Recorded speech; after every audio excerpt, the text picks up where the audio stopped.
Hello दोस्तों, मैं हूं डॉक्टर शिवराज सिंह। स्वागत है आपका मेरे चैनल हिस्ट्री विद सिंह में। दोस्तों, आशा है आप लोग अच्छे से होंगे और बढ़िया अपनी पढ़ाई कर रहे होंगे। तो भाई, आज जो आप पढ़ने वाले हैं अध्याय 11 कक्षा 12 का इतिहास विषय है। ठीक, इतिहास विषय आप पढ़ने वाले हैं, ठीक है। और इसके पहले दोस्तों आप लोगों ने जैसा कि कक्षा 6 से 12 तक आपने कंप्लीट कर गए हैं और 12 आपका जो है कक्षा 12 चल रहा है। 10 अध्याय 1 से 10 अध्याय तक आपने पीछे पढ़ ही लिया है। आपको पता ही है, अगर आप पुराने जो है व्यूअर हैं और आप नए आए हैं तो भाई सब्सक्राइब कर लीजिए और जो है पूरा वीडियो देखिए, ठीक है। तो भाई, आज जो दोस्तों पढ़ने वाले हैं अध्याय का नाम है महात्मा गांधी और राष्ट्रीय आंदोलन। ठीक, इसे आप पढ़ेंगे और सविनय अवज्ञा और उससे आगे। ठीक, तो ये आप पढ़ेंगे। आइए देखिए, स्टार्टिंग में हमें जो है राष्ट्रवाद के इतिहास में प्रायः एक अकेले व्यक्ति को राष्ट्र निर्माण के साथ जोड़कर देखा जाता है ना।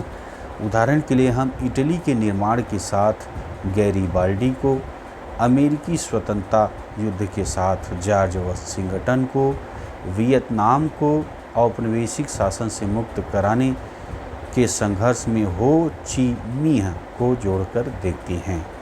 ठीक, इसी तरह महात्मा गांधी को भारतीय राष्ट्र का पिता माना जाता है। चूँकि गांधी जी स्वतंत्रता संघर्ष में भाग लेने वाले सभी नेताओं में सर्वाधिक प्रभावशाली और सम्मानित हैं, अतः उन्हें दिया गया उपयुक्त विशेषण गलत नहीं है। हालांकि वाशिंगटन अथवा होम ची मिन्ह की तरह गांधी जी का राजनीतिक जीवन वृत्त उस समाज ने ही संवारा और नियंत्रित किया जिस समाज में वे रहते थे।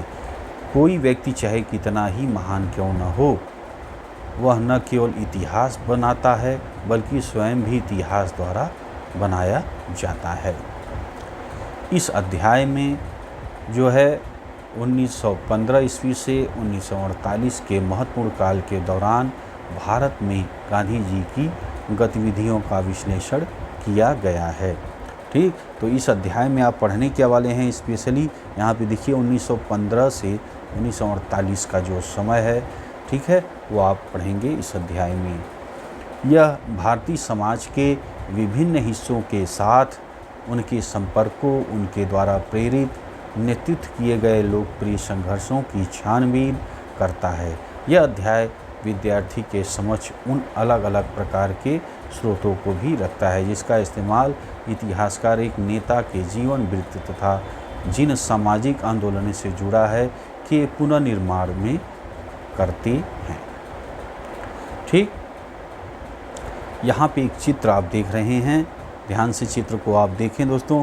मार्च 1930 में नमक यात्रा शुरू करने से पूर्व साबरमती नदी के किनारे अपने आश्रम के निकट समर्थकों से बात करते महात्मा गांधी। ये भीड़ आप देख रहे हैं।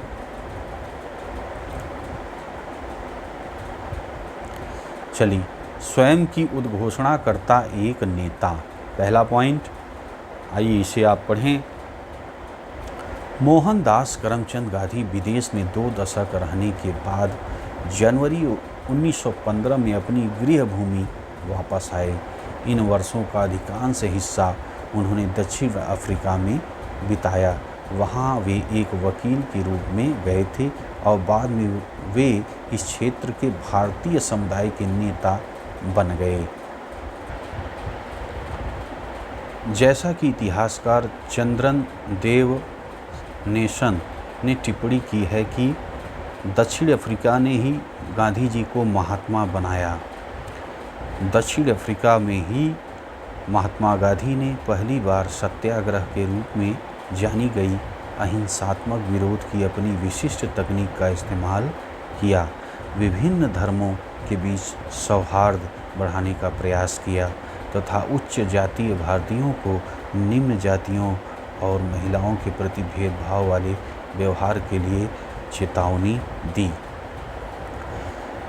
आगे देखें, 1915 ईस्वी में जब महात्मा गांधी भारत आए तो उस समय का भारत 1893 में जब वे यहाँ से गए थे तब के समय से अपेक्षाकृत भिन्न था।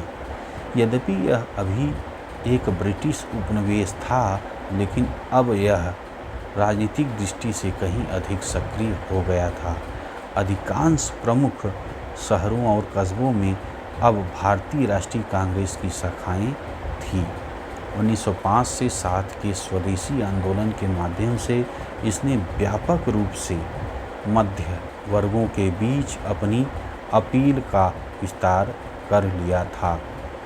इस आंदोलन ने कुछ प्रमुख नेताओं को जन्म दिया, जिनमें महाराष्ट्र के बाल गंगाधर तिलक, बंगाल के बिपिन चंद्र पाल और पंजाब के लाला लाजपत राय, ये तीनों लाल बाल पाल ठीक के रूप में जाने जाते थे। ध्यान दीजिए, इम्पोर्टेंट है यहाँ पे प्रमुख नेता कौन कौन थे जब वो आए थे। महाराष्ट्र के बाल गंगाधर तिलक, ठीक है, महाराष्ट्र के थे, और बंगाल के बिपिन चंद्र पाल, हाँ, और पंजाब के लाला लाजपत राय। तो ये तीनों किस नाम से जाने जाते थे? देखिए, लाल बाल और पाल के रूप में जाने जाते थे। इन तीनों का यह जोड़ उनके संघर्ष के अखिल भारतीय चरित्र की सूचना देता था, क्योंकि तीनों के मूल निवास क्षेत्र एक दूसरे से बहुत दूर थे। इन नेताओं ने यहाँ औपनिवेशिक शासन के प्रति लड़ाकू विरोध का समर्थन किया। वहीं उदारवादियों का एक समूह था जो एक क्रमिक व लगातार प्रयास करते रहने की विचार का हिमायती था। इन उदारवादियों में गांधी जी के मान्य राजनीतिक परामर्शदाता गोपाल कृष्ण गोखले के साथ ही मोहम्मद अली जिन्ना थे, जो गांधी जी की ही तरह गुजराती मूल के लंदन में प्रशिक्षित वकील थे। और ये फ़ोटो आप देख रहे हैं, एक दक्षिण अफ्रीका के जोहान्सबर्ग में गांधी जी का फ़ोटो है। ये 1908 का ये फ़ोटो आप देख पा रहे हैं गांधी जी का। गोखले ने गांधी जी को 1 वर्ष तक ब्रिटिश भारत की यात्रा करने की सलाह दी, जिससे कि वे इस भूमि और इसके लोगों को जान सकें। उनकी पहली महत्वपूर्ण सार्वजनिक उपस्थिति फरवरी 1916 में बनारस हिंदू विश्वविद्यालय के उद्घाटन समारोह में हुई। इस समारोह में आमंत्रित व्यक्तियों में राजा और मानव प्रेमी थे, जिनके द्वारा दिए गए दान ने बनारस हिंदू विश्वविद्यालय की स्थापना में योगदान दिया। समारोह में एनी बेसेंट जैसे कांग्रेस के कुछ महत्वपूर्ण नेता भी उपस्थित थे। इन प्रतिष्ठित व्यक्तियों की तुलना में गांधी जी की अपेक्षाकृत अज्ञात थे। उन्हें यहाँ भारत के अंदर उनकी प्रतिष्ठा के कारण नहीं, बल्कि दक्षिण अफ्रीका में उनके द्वारा किए गए कार्य के आधार पर आमंत्रित किया गया था। जब गांधी जी की बोलने की बारी आई तो उन्होंने मजदूर गरीबों की ओर ध्यान न देने के कारण भारतीय विशिष्ट वर्ग को आड़े हाथों लिया। उन्होंने कहा कि बनारस हिंदू विश्वविद्यालय की स्थापना निश्चय ही अत्यंत शानदार है, किंतु उन्होंने वहाँ धनी और सजे सवरे भद्रजनों की उपस्थिति और लाखों गरीब भारतीयों की अनुपस्थिति के बीच की विषमता पर अपनी चिंता प्रकट की। गांधी जी ने विशेष सुविधा प्राप्त आमंत्रितों से कहा कि भारत के लिए मुक्ति तब तक संभव नहीं है जब तक कि आप अपने को अलंकरणों से मुक्त न कर लें और इन्हें भारत के अपने हम वतनों की भलाई में न लगा दें। वे कहते गए कि हमारे लिए स्वशासन का तब तक कोई अभिप्राय नहीं जब तक हम किसानों से उनके श्रम का लगभग संपूर्ण लाभ स्वयं अथवा अन्य लोगों को लेने की अनुमति देते रहेंगे। हमारी मुक्ति केवल किसानों के माध्यम से ही हो सकती है। न तो वकील, न डॉक्टर, न जमींदार इसे सुरक्षित रख सकते हैं। ठीक, यहाँ पे कराची में महात्मा गांधी का फ़ोटो आप देख रहे हैं, यहाँ पे लिया गया है। कराची में महात्मा गांधी, समय है 1916। ये फ़ोटो आप देखिए। और बनारस हिंदू, ध्यान दें, बनारस हिंदू विश्वविद्यालय की स्थापना एक उत्सव का अवसर था, क्योंकि यह भारतीय धन, भारतीय प्रयासों से संभव एक राष्ट्रवादी विश्वविद्यालय की स्थापना का द्योतक था। ठीक, लेकिन गांधी जी ने स्वयं को बधाई देने के सुर मिलाने की अपेक्षा लोगों को उन किसानों और कामगारों की याद दिलाना चुना जो भारतीय जनसंख्या की अधिसंख्य हिस्से का निर्माण करने के बावजूद श्रोताओं में अनुपस्थित थे। एक दृष्टि से फरवरी 1916 में बनारस में गांधी जी का भाषण मात्र वास्तविक तथ्य का ही उद्घाटन था। ठीक, अर्थात भारतीय राष्ट्रवाद वकीलों, डॉक्टरों, जमींदारों जैसे विशिष्ट वर्गों द्वारा निर्मित था, लेकिन दूसरी दृष्टि से देखा जाए तो यह वक्तव्य उनकी मंशा भी जाहिर करता था। यह भारतीय राष्ट्रवाद को संपूर्ण भारतीय लोगों का और अधिक अच्छे ढंग से प्रतिनिधित्व करने में सक्षम बनाने की गांधी जी की स्वयं की इच्छा की प्रथम सार्वजनिक उद्घोषणा थी। उसी वर्ष के अंतिम माह में गांधी जी को अपने नियमों को व्यवहार में लाने का अवसर मिला। दिसंबर 1916 में लखनऊ में हुए वार्षिक कांग्रेस में बिहार में चंपारण से आए एक किसान ने उन्हें वहां अंग्रेज नील उत्पादकों द्वारा किसानों के प्रति किए जाने वाले कठोर व्यवहार के बारे में बताया। ठीक, आगे देखें, असहयोग की शुरुआत और अंत। असहयोग की शुरुआत और अंत, इसे आप देखें। 1917 का अधिकांश समय महात्मा गांधी को किसानों के लिए काश्तकारी की सुरक्षा के साथ साथ अपनी पसंद की फसल उपजाने की आज़ादी दिलाने में बीता। अगले वर्ष यानी 1918 ईस्वी में गांधी जी गुजरात के अपने गृह में 2 अभियानों में संलग्न रहे। सबसे पहले उन्होंने अहमदाबाद के एक श्रम विवाद में हस्तक्षेप कर कपड़े की मिलों में काम करने वालों के लिए काम करने की बेहतर स्थितियों की मांग की। इसके बाद खेड़ा के फसल चौपट होने पर राज्य से किसानों का लगान माफ़ करने की मांग की। चंपारण, अहमदाबाद, खेड़ा और खेड़ा में की गई पहल से गांधी जी एक ऐसे राष्ट्रवादी के रूप में उभरे जिसमें गरीबों के लिए गहरी सहानुभूति थी। इसी तरह सभी स्थानिक संघर्ष थे। इसके बाद 1919 ईस्वी में औपनिवेशिक शासकों ने गांधी जी की झोली में एक ऐसा मुद्दा डाल दिया जिससे वे कहीं अधिक विस्तृत आंदोलन खड़ा कर सकते थे। 1914 से 18 के महान युद्ध के दौरान अंग्रेज़ों ने प्रेस पर प्रतिबंध लगा दिया था, बिना जांच के कारावास की अनुमति दे दी थी। अब सर सिडनी रॉलेट की अध्यक्षता वाली एक समिति की संस्तुतियों के आधार पर इन कठोर उपायों को जारी रखा गया। इसके जवाब में गांधी जी ने देश भर में रॉलेट एक्ट के खिलाफ एक अभियान चलाया। उत्तरी और पश्चिमी भारत के कस्बों में चारों तरफ बंद के समर्थन में दुकानों और स्कूलों के बंद होने के कारण जीवन लगभग ठहर सा गया था।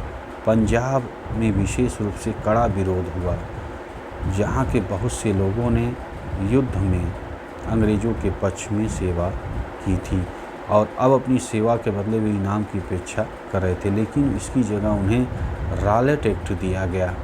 पंजाब जाते समय गांधी जी को कैद कर लिया गया, स्थानीय कांग्रेसजनों को गिरफ्तार कर लिया गया था। प्रांत की यह स्थिति धीरे धीरे और तनावपूर्ण हो गई तथा अप्रैल 1919 में अमृतसर में यह खून खराबे के चरमोत्कर्ष पर ही पहुंच गई, जब एक अंग्रेज़ ब्रिगेडियर ने एक राष्ट्रवादी सभा पर गोली चलाने का हुक्म दिया। तब जलियांवाला बाग हत्याकांड के नाम से जाने वाले इस हत्याकांड में 400 से अधिक लोग मारे गए थे, है ना। रॉलेट सत्याग्रह से ही गांधी जी एक सच्चे राष्ट्रीय नेता बन गए। इसकी सफलता से उत्साहित होकर गांधी जी ने अंग्रेजी शासन के खिलाफ असहयोग अभियान की मांग कर दी, जो भारतीय उपनिवेशवाद का खात्मा करना चाहते थे। उनसे आग्रह किया गया कि वे स्कूलों, कॉलेजों, न्यायालय न जाएं तथा कर न चुकाएं। संक्षेप में सभी को अंग्रेजी सरकार के साथ सभी ऐच्छिक संबंधों के परित्याग का पालन करने को कहा गया। गांधी जी ने कहा कि यदि असहयोग का ठीक ढंग से पालन किया जाए तो भारत 1 वर्ष के भीतर स्वराज प्राप्त कर लेगा। अपने संघर्ष का और विस्तार करते हुए उन्होंने खिलाफत आंदोलन के साथ हाथ मिला लिया, जो हाल ही में तुर्की शासक कमाल अतातुर्क द्वारा समाप्त किए गए सर्व इस्लामवाद के प्रतीक खलीफा की पुनर्स्थापना की मांग कर रहा था।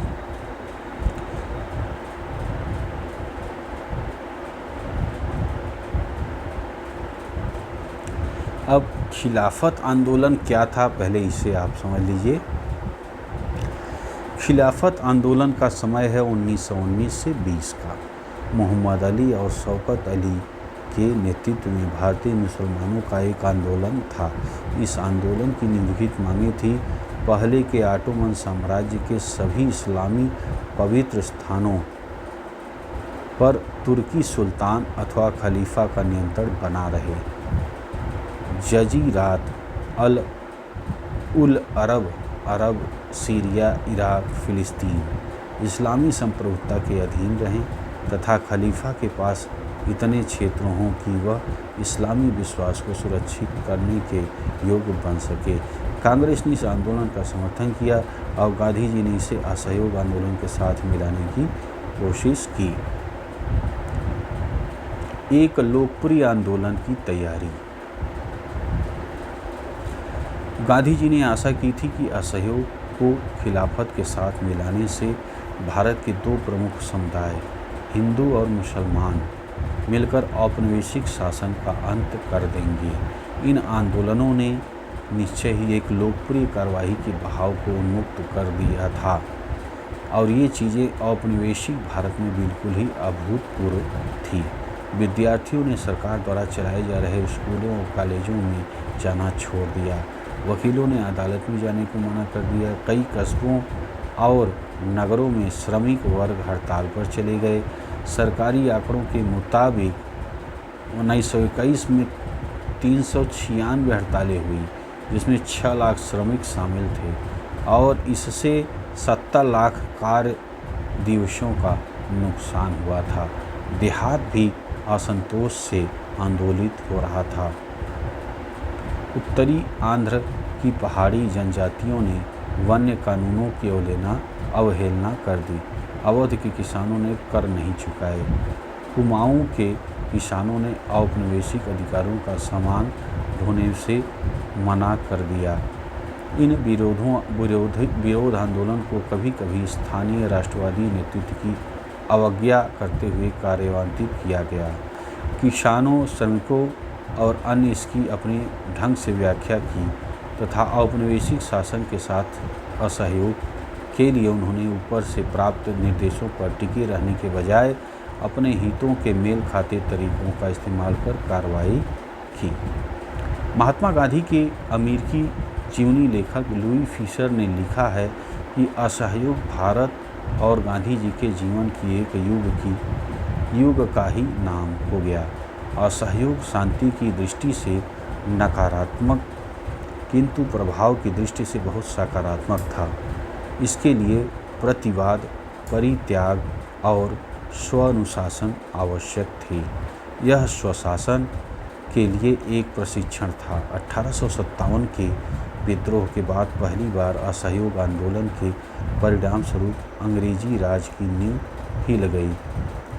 फरवरी 1922 में किसानों के एक समूह ने संयुक्त प्रांत के चौरी चौरा पूर्व में एक पुलिस स्टेशन पर आक्रमण कर उसमें आग लगा दी। इस अग्निकांड में कई पुलिस वाले की जान चली गई। ये कब की घटना है? फरवरी 1922 की। ठीक, हिंसा की इस कार्रवाई में गांधी जी को आंदोलन तत्काल वापस लेना पड़ा। उन्होंने जोर दिया कि किसी भी तरह की उत्तेजना को निहत्थे और एक तरह से भीड़ की दया पर निर्भर व्यक्तियों की घृणित हत्या के आधार पर उचित नहीं ठहराया जा सकता। असहयोग आंदोलन 1922 का ये आप देख रहे हैं चित्र है। विदेशी वस्त्रों को इकट्ठा किया जा रहा है और ताकि उन्हें आग में जलाया जा सके। ये देखिए, विदेशी कपड़ों को इकट्ठा किया गया है, इसे जलाया जाएगा। असहयोग आंदोलन के दौरान हजारों भारतीयों को जेल में डाल दिया। स्वयं गांधी जी को मार्च 1922 में राजद्रोह के आरोप में गिरफ्तार कर लिया गया। उन पर जांच की कार्रवाई अध्यक्षता करने वाले जज जस्टिस C.N. ब्रूमफील्ड ने उन्हें सज़ा सुनाते हुए एक महत्वपूर्ण भाषण दिया। जज ने टिप्पणी की कि इस तथ्य को नकारना असंभव होगा कि मैंने आज तक जिनकी जांच की है अथवा करूंगा, आप उनसे भिन्न श्रेणी के हैं। इस तथ्य को नकारना असंभव होगा कि आपके लाखों देशवासियों की दृष्टि में आप एक महान देशभक्त और नेता हैं। यहाँ तक कि राजनीति में जो लोग आपसे भिन्न मत रखते हैं वे भी आपको उच्च आदर्शों और पवित्र जीवन वाले व्यक्ति के रूप में देखते हैं। चूँकि गांधी जी ने कानून की अवहेलना की थी, अतः उस न्यायपीठ के लिए गांधी जी को 6 वर्षों की जेल की सज़ा सुनाया जाना आवश्यक था। लेकिन जज ब्रूमफील्ड ने कहा कि यदि भारत में घट रही घटनाओं की वजह से सरकार के लिए सज़ा के इन वर्षों में कमी और आपको मुक्त करना संभव हुआ तो उससे मुझसे ज़्यादा कोई प्रसन्न नहीं होगा। ठीक है, तो यानी जज भी आप देख रहे हैं कि भाई गांधी जी से प्रभावित हैं। जन नेता देखिए, 1922 तक गांधी जी भारतीय राष्ट्रवाद के एकदम परिवर्तित कर दिया। इस प्रकार फरवरी 1916 में बनारस हिंदू विश्वविद्यालय में अपने भाषण में दिए गए वायदे को उन्होंने पूरा किया। अब तक व्यावसायिकों और बुद्धिजीवियों का ही आंदोलन नहीं रह गया था। अब हजारों की संख्या में किसानों, श्रमिकों, कारीगरों ने भी इसमें भाग लेना शुरू किया। इनमें से कई गांधी जी के प्रति आदर व्यक्त करते हुए अपना महात्मा कहा करते, उन्हें अपना महात्मा कहने लगे। ठीक है, तो कौन लोग कहने लगे? ध्यान दीजिए, हजारों की संख्या में किसानों, श्रमिकों, कारीगरों ने भी इसमें भाग लेना शुरू किया। इनमें से कई गांधी जी के प्रति आदर व्यक्त करते हुए उन्हें अपना महात्मा कहने लगे। उन्होंने इस बात की प्रशंसा की कि गांधी जी उनकी तरह ही वस्त्र पहनते थे, उनकी ही तरह रहते थे, उनकी ही भाषा बोलते थे। अन्य नेताओं की तरह वे सामान्य जनसमूह से अलग नहीं खड़े होते थे, बल्कि वे उनसे सहानुभूति रखते थे तथा घनिष्ठ संबंध भी स्थापित कर लेते थे। सामान्य जन के साथ इस तरह की पहचान उनके वस्त्रों में विशेष रूप से परिलक्षित होती थी। जहां अन्य राष्ट्रवादी नेता पश्चिमी शैली के सूट अथवा भारतीय बंद गला जैसे औपचारिक वस्त्र पहनते थे, वहीं गांधी जी लोगों के बीच साधारण धोती में जाते थे। इस बीच प्रत्येक दिन का कुछ हिस्सा वे चरखा चलाने में बिताते थे। अन्य राष्ट्रवादियों को भी उन्होंने ऐसा करने के लिए प्रोत्साहित किया। सूत कताई के कार्य ने गांधी जी को पारंपरिक जाति व्यवस्था में प्रचलित मानसिक श्रम और शारीरिक श्रम की दीवार को तोड़ने में मदद दी। ठीक चरखे के साथ महात्मा गांधी भारतीय राष्ट्रवाद की सर्वाधिक स्थायी पहचान बन गई।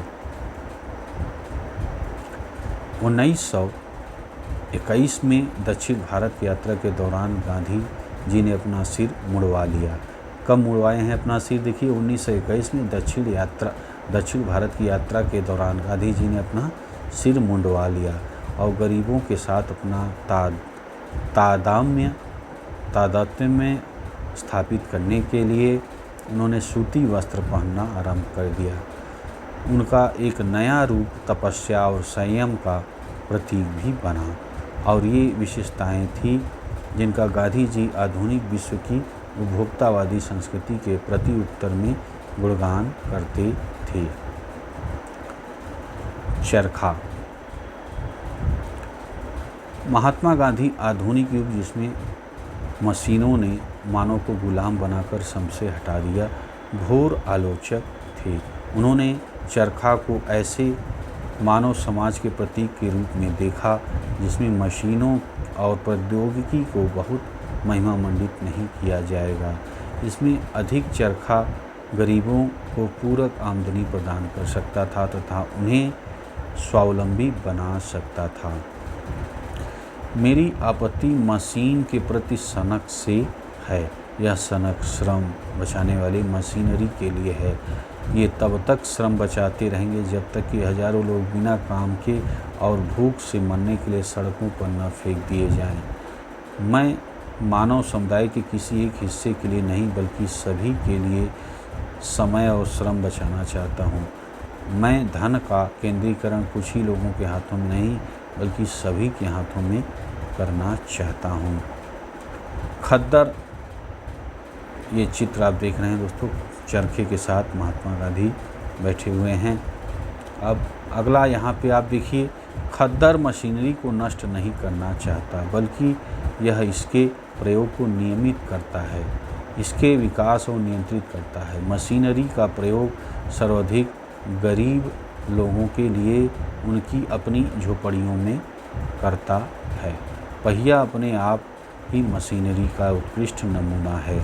यंग इंडिया में ये छपा है, 17 मार्च 1927 का समय है। आगे आप देखिए, इतिहासकार शाहिद अमीन ने एक मंत्र मुग्ध कर देने वाले अध्ययन में स्थानीय प्रेस द्वारा ज्ञात रिपोर्टों और अफवाहों के जरिए पूर्वी उत्तर प्रदेश के किसानों के मन में महात्मा गांधी की जो कल्पना थी उसे ढूंढ निकालने की कोशिश की, है ना। और फरवरी 1921 में जब ये इस क्षेत्र से गुजर रहे थे तो हर जगह भीड़ ने उनका बड़ी प्यार से स्वागत किया। ठीक, उनकी भाषणों के दौरान कैसा माहौल होता था, इस पर गोरखपुर के एक हिंदी समाचार पत्र ने रिपोर्ट लिखी है। अब क्या है, इसको आप पढ़िए रिपोर्ट में। भटनी में गांधी जी स्थानीय जनता को संबोधित किया और इसके बाद ट्रेन गोरखपुर के लिए रवाना हो गई। नूनखार, देवरिया, गौरी बाजार, चौरी चौरा, कुसुमही स्टेशनों पर 15 से 20 हज़ार से कम लोग नहीं थे।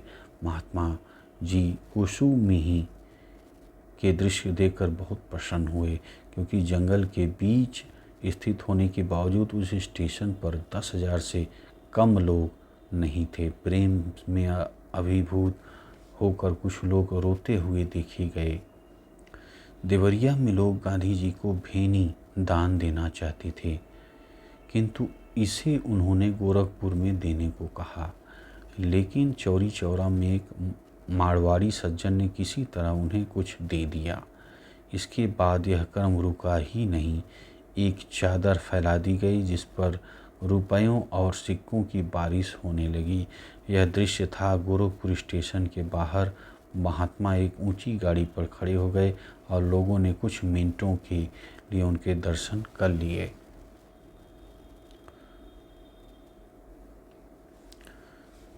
और देखिए, गांधी जी जहाँ भी गए वहीं उनकी चमत्कारिक शक्तियों की अफवाहें फैल गई। कुछ स्थानों पर यह कहा गया कि उन्हें राजा द्वारा किसानों के दुख तकलीफ़ों में सुधार के लिए भेजा गया है तथा उनके पास सभी स्थानीय अधिकारियों के निर्देश को अस्वीकृत करने की शक्ति है। कुछ अन्य स्थानों पर दावा किया गया कि गांधी जी की शक्ति अंग्रेज बादशाह से उत्कृष्ट है और यह कि उनके आने से औपनिवेशिक शासक जिले में भाग जाएंगे। गांधी जी का विरोध करने वालों के लिए भयंकर परिणाम की बात बताती कहानियाँ भी थी। देख रहे हैं, अफवाह का जो है बाजार गर्म है। इस तरह की अफवाहें फैली कि गांधी जी की आलोचना करने वाले गांव के लोगों के घर रहस्यात्मक रूप से गिर गए और उनकी फसल चौपट हो गई। ये देखिए, ये भी अफवाह फैल गया। अफवाह तो भाई क्या कहने। गांधी जी, गांधी बाबा, गांधी महाराज अथवा सामान्य महात्मा जैसे अलग अलग नामों से ज्ञात गांधी जी भारतीय किसान के लिए एक उद्धारक के समान थे, जो उनकी ऊंची करों, दमनात्मक अधिकारियों से सुरक्षा करने वाले और जीवन में मान मर्यादा और स्वायत्तता वापस लाने वाले थे। गरीबों, विशेषकर किसानों के बीच गांधी जी की अपील को उनकी सात्विक जीवन शैली और उनके उनके द्वारा धोती तथा चरखा जैसे प्रतीकों के विवेकपूर्ण प्रयोग से बहुत बल मिला। जाति से महात्मा गांधी के व्यापारी व पेशे से वकील थे, लेकिन उनकी सादी जीवन शैली तथा हाथों से काम करने के प्रति उनके लगाव की वजह से वे गरीब श्रमिकों के प्रति बहुत अधिक सहानुभूति रखते थे तथा बदले में वे लोग गांधी जी से समानुभूति रखते थे। जहां अधिकांश अन्य राजनीतिक उन्हें कृपा की दृष्टि देखते थे, वहीं ये न केवल उनके जैसे दिखने बल्कि उन्हें अच्छी तरह समझने और उनके जीवन के साथ स्वयं को जोड़ने के लिए सामने आते थे। महात्मा गांधी का जन अनुरोध निसंदेह कपट से मुक्त था और भारतीय राजनीति के संदर्भ में तो बिना किसी पूर्वोदाहरण के यह भी कहा जा सकता है कि राष्ट्रवाद के आधार को व्यापक बनाने में उनकी सफलता का राज उनके द्वारा सावधानीपूर्वक किया गया संगठन था। भारत के विभिन्न भागों में कांग्रेस की नई शाखाएं खोली गई। रजवाड़ों में राष्ट्रवादी सिद्धांत को बढ़ावा देने के लिए प्रजा मंडलों की एक श्रृंखला स्थापित की गई। गांधी जी ने राष्ट्रवादी संदेश का संचार शासकों की अंग्रेजी भाषा की जगह मातृभाषा में करने को प्रोत्साहित किया। इस प्रकार कांग्रेस की प्रांतीय समितियां ब्रिटिश भारत की कृत्रिम सीमाओं के अपेक्षा भारतीय सीमा क्षेत्रों पर आधारित थी। इन अलग अलग तरीकों से राष्ट्रवाद देश के सुदूर हिस्सों तक फैल गया। अब इसमें वे सामाजिक वर्ग भी शामिल हो गए जो अभी तक अछूते थे। अब तक कांग्रेस के समर्थकों में कुछ बहुत ही समृद्ध व्यापारी और उद्योगपति शामिल हो गए थे। भारतीय उद्यमियों ने इस बात जल्दी ही समझ ली कि उनके अंग्रेज प्रतिद्वंदी आज जो लाभ पा रही हैं, स्वतंत्र भारत में ये चीज़ें समाप्त हो जाएंगी। J.D. बिरला जैसे कुछ उद्यमियों ने राष्ट्रीय आंदोलन का खुला समर्थन किया, जबकि अन्य ऐसा मौन रूप से किया। इस प्रकार गांधी जी के प्रशंसकों में गरीब किसान और धनी उद्योगपति दोनों ही थे। हालांकि किसानों द्वारा गांधी जी का अनुकरण करने के कारण उद्योगपतियों के कारणों से बहुत कुछ भिन्न और संभवतः परस्पर विरोधी थे। हालांकि महात्मा गांधी की स्वयं बहुत महत्वपूर्ण भूमिका थी, लेकिन गांधीवादी राष्ट्रवाद का विकास बहुत हद तक उनके अनुयायियों पर निर्भर करता था। 1917 ईस्वी और 1922 के बीच भारतीयों के एक बहुत ही प्रतिभाशाली वर्ग ने स्वयं को गांधी जी से जोड़ लिया। इनमें महादेव देसाई, वल्लभ भाई पटेल, J.B. कृपलानी, सुभाष चंद्र बोस, अब्दुल कलाम आज़ाद, जवाहरलाल नेहरू, सरोजनी नायडू, गोविंद बल्लभ पंत और C. राजगोपालाचारी शामिल थे। गांधी जी के लिए घनिष्ठ सहयोगी विशेष रूप से भिन्न भिन्न क्षेत्रों के साथ भिन्न भिन्न धार्मिक परंपराओं से आए, जिसके बाद अनगिनत अन्य भारतीयों को कांग्रेस में शामिल होने और उसके लिए काम करने के लिए प्रेरित किया। महात्मा गांधी फरवरी 1924 में जेल से रिहा हो गए।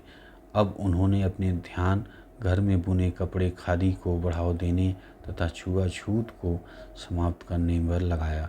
गांधी जी राजनीतिक जितने थे उतने ही वे समाज सुधारक थे। उनका विश्वास था कि स्वतंत्रता के योग्य बनने के लिए भारतीयों को बाल विवाह और छुआछूत जैसे सामाजिक बुराइयों से मुक्त होना पड़ेगा। एक मत के भारतीयों को दूसरे मत के भारतीयों के लिए सच्चा संयम लाना होगा। इस प्रकार उन्होंने हिंदू मुसलमान के बीच सौहार्द पर बल दिया।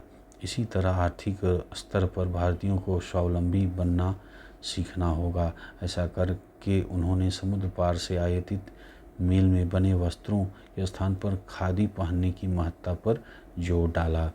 ठीक है, अब कुछ पॉइंट स्रोत थे यहाँ पे, इसे पढ़ लीजिए फिर आगे चला जाइए। देखिए स्रोत ये है चमत्कारिक व अविश्वसनीय, इसे आप देख लीजिए। संयुक्त प्रांत के स्थानीय समाचार पत्रों में उस समय फैली कई अफवाहें दर्ज हैं। ये अफवाहें थी कि किसी भी व्यक्ति ने महात्मा गांधी की शक्ति को परखना चाहा, उसे अचंभा हुआ। देखिए नंबर 1, बस्ती गांव के सिकंदर साहू ने 15 फरवरी को कहा कि वह महात्मा जी से तब विश्वास करेगा जब उसके कारखाने जहां गुड़ का उत्पादन होता था में गन्ने के रस से भरा कड़ाहा उबलता हुआ 2 भागों में टूट जाएगा। तुरंत ही कड़ाहा वास्तव में बीच से ही 2 हिस्सों में टूट गया। दूसरा देखिए अफवाह क्या है। आजमगढ़ के एक किसान ने कहा कि वो महात्मा जी की प्रामाणिकता में तब विश्वास करेगा जब उसके खेत में लगाए गए गेहूं तिल में बदल जाएं। अगले दिन खेत का सारा गेहूं तिल बन गया। अब ये देखिए किस तरह की अफवाह, सीधा फसल ही दूसरी हो जा रही है रातों रात, है ना। तो इस तरह की अफवाह लोग जो है फैली हुई है। और देखिए ऐसी अफवाहें थी कि महात्मा गांधी का विरोध करने वाले लोग निरपवाद रूप से किसी न किसी त्रासदी का शिकार हुए। अब देखिए नंबर 1, गोरखपुर के एक सज्जन ने चरखा चलाए जाने की आवश्यकता पर प्रश्न उठाया, उनके घर में आग लग गई। ये लीजिए। नंबर 2, अप्रैल 1921 में उत्तर प्रदेश के एक गांव में कुछ लोग जुआ खेल रहे थे। किसी ने उन्हें ऐसा करने से रोका। जुआ खेल रहे समूह में से एक ने रुकने को मना कर दिया और गांधी जी को अपशब्द कहा। अगले दिन उसकी बकरी को उसके ही 4 कुत्तों ने काट खाया। दिख रहे हैं। और देखिए तीसरा, गोरखपुर के एक गांव में किसानों ने शराब पीना छोड़ने का निश्चय किया। एक व्यक्ति अपने निश्चय पर कायम नहीं रहा। जब वह शराब की दुकान की तलाश में जा रहा था तो रास्ते में रोड़ों की बारिश होने लगी। ज्यों ही उसने गांधी जी का नाम लिया, रोड़ों की बारिश बंद हो गई।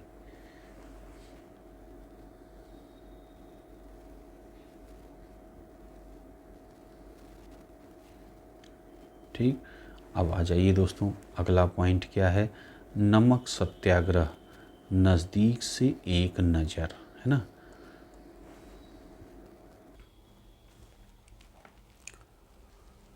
असहयोग आंदोलन समाप्त होने के कई वर्ष बाद महात्मा गांधी ने अपने को समाज सुधार कार्यों पर केंद्रित रखा।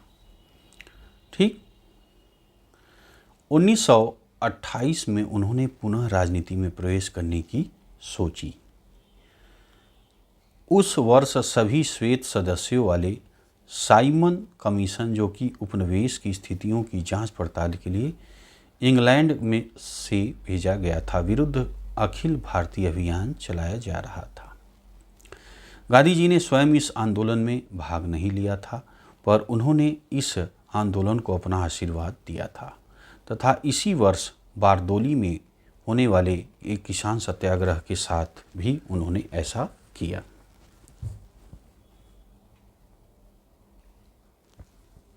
आगे 1929 ईस्वी में दिसंबर के अंत में कांग्रेस ने अपना वार्षिक अधिवेशन लाहौर शहर में किया। यह अधिवेशन 2 दृष्टियों से महत्वपूर्ण था। जवाहरलाल नेहरू का अध्यक्ष के रूप में चुनाव, जो युवा पीढ़ी को नेतृत्व की छड़ी सौंपने का प्रतीक था, और पूर्ण स्वराज तथा पूर्ण स्वतंत्रता की घोषणा। अब राजनीति की गति इस बार फिर बढ़ गई थी। 26 जनवरी 1930 को विभिन्न स्थानों पर राष्ट्रीय ध्वज फहराकर देशभक्ति के गीत गाकर स्वतंत्रता दिवस मनाया गया। गांधी जी ने स्वयं सुस्पष्ट निर्देश देकर बताया कि उस दिन कैसे मनाया जाना चाहिए। उन्होंने कहा कि यदि स्वतंत्रता की घोषणा सभी गांवों और सभी शहरों यहाँ तक कि अच्छा होगा अगर सभी जगहों पर एक ही समय में संगोष्ठियाँ हों तो अच्छा होगा। गांधी जी ने सुझाव दिया कि नगाड़े पीटकर पारंपरिक तरीके से संगोष्ठी के समय की घोषणा की जाए। राष्ट्रीय ध्वज को फहराए जाने के समारोह की शुरुआत होगी। दिन का बाकी हिस्सा रचनात्मक कार्य में, चाहे वह सूत कताई हो अथवा अछूतों की सेवा अथवा हिंदू मुसलमानों का पुनर्मिलन अथवा निषिद्ध कार्य अथवा ये सभी एक साथ करने में व्यतीत होगा तो यह असंभव नहीं। इनमें भाग लेने वाले दृढ़तापूर्वक यह प्रतिज्ञा लेंगे कि अन्य लोगों की तरह भारतीय लोगों को भी स्वतंत्रता और अपने कठिन परिश्रम के फल का आनंद लेने का अहरणीय अधिकार है, और यह कि यदि कोई सरकार लोगों को इन अधिकारों को वंचित रखती है या उनका दमन करती है तो लोगों को इन्हें बदलने अथवा समाप्त करने का भी अधिकार है। दांडी स्वतंत्रता दिवस मनाए जाने के तुरंत बाद महात्मा गांधी ने घोषणा की कि वे ब्रिटिश भारत के सर्वाधिक घृणित कानूनों में से एक, जिसने नमक की उत्पादन और विक्रय पर राज्य को एक अधिकार दे दिया है, को तोड़ने के लिए एक यात्रा का नेतृत्व करेंगे। नमक एकाधिकार से जिस मुद्दे का उन्होंने चयन किया वह गांधी जी की कुशल समझदारी का एक अन्य उदाहरण था। प्रत्येक भारतीय घर में नमक का प्रयोग अपरिहार्य था, लेकिन इसके बावजूद उन्हें घरेलू प्रयोग के लिए भी नमक बनाने से रोका गया और इस तरह उन्हें दुकानों से ऊंचे दाम पर नमक खरीदने के लिए बाध्य किया गया। नमक पर राज्य का एकाधिपत्य बहुत अलोकप्रिय था। इसी को निशाना बनाते हुए गांधी जी अंग्रेजी शासन के खिलाफ व्यापक असंतोष संगठित करने की सोच रहे थे। ठीक है, ये फोटो आप देख रहे हैं दांडी यात्रा 1930 का, ये देखिए फोटो है। गांधी जी जो है जा रहे हैं जो नमक कानून है उसको तोड़ने के लिए, और उनके साथ उनके साथी लोग भी हैं।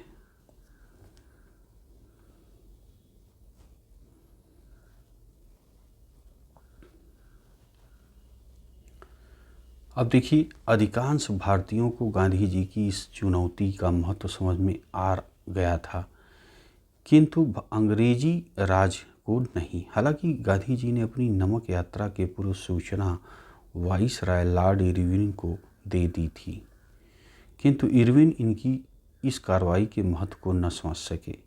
12 मार्च 1930 को गांधी जी ने साबरमती में अपने आश्रम से समुद्र की ओर चलना शुरू किया। 3 हफ्तों बाद वे अपने गंतव्य स्थान पर पहुँचे। वहाँ उन्होंने मुट्ठी भर नमक बनाकर स्वयं को कानून की निगाह में अपराधी बना लिया। इसी बीच देश के अन्य भागों में समानांतर नमक यात्राएं आयोजित की गई। 6 अप्रैल 1930 को दांडी यात्रा की समाप्ति पर सत्याग्रही प्राकृतिक नमक को उठाते हुए ये आप देख रहे हैं, सत्याग्रही को प्राकृतिक नमक उठा रहे हैं। नमक सत्याग्रह क्यों? अब क्यों हुआ भाई नमक सत्याग्रह? क्या कारण रहे होंगे, क्या रीजन था? देखिए, नमक विरोध प्रतीक क्यों था, इसके बारे में महात्मा गांधी ने लिखा है। प्रतिदिन प्राप्त होने वाली सूचनाओं से पता चलता है कि कैसे अन्यायपूर्ण तरीके से नमक कर को तैयार किया गया। बिना कर, जो कभी कभी नमक के मूल्य का 14 गुना तक होता था, अदा किए नमक के प्रयोग को रोकने के लिए सरकार उस नमक को जिसे वह लाभ पर बेच पाती थी नष्ट कर देती थी।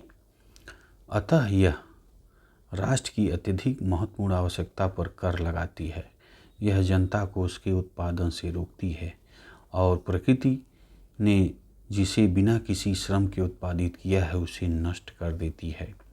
अतः किसी भी वजह से किसी चीज़ को स्वयं प्रयोग न कर पाने तथा अन्य को भी प्रयोग न करने देने अथवा ऐसे इस चीज़ को नष्ट कर देने की अन्यायपूर्ण नीति को किसी भी विशेषण द्वारा नहीं बताया जा सकता है। विभिन्न स्रोतों से मैं भारत के सभी भागों में इस राष्ट्र संपत्ति को बेलगाम ढंग से नष्ट किए जाने की कहानियाँ सुन रहा हूँ। टनों न सही पर कई मन नमक कोंकण तट पर नष्ट किया गया बताया गया। दांडी से भी इस तरह की बातें पता चली हैं। जहाँ कहीं भी इस ऐसे क्षेत्र के आसपास रहने वाले लोगों द्वारा व्यक्तिगत प्रयोग हेतु प्राकृतिक नमक उठा ले जाने की संभावना दिखती है, वहाँ तुरंत अधिकारी नियुक्त कर दिए जाते हैं, जिसका एकमात्र कार्य विनाश करना होता है। इस प्रकार बहुमूल्य राष्ट्रीय संपदा को राष्ट्रीय खर्चे से नष्ट कर दिया जाता है। लोगों के मुंह से नमक छीन लिया जाता है। देख रहे हैं?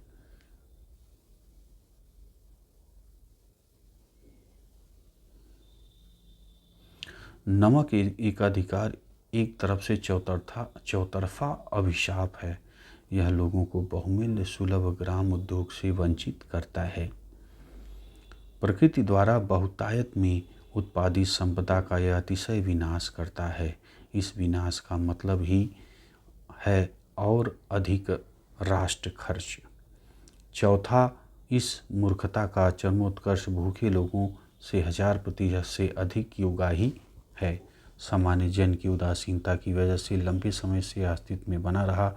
आज जनता पर्याप्त रूप से जग चुकी है, अतः इस कर को समाप्त करना होगा। कि कितनी जल्दी इसे खत्म किया जाएगा यह लोगों की क्षमता पर निर्भर करता है। दी कलेक्टेड वर्क्स ऑफ गांधी। ठीक, ये देखिए यहाँ पे उद्धत है। अगला, कल हम नमक कर कानून तोड़ेंगे।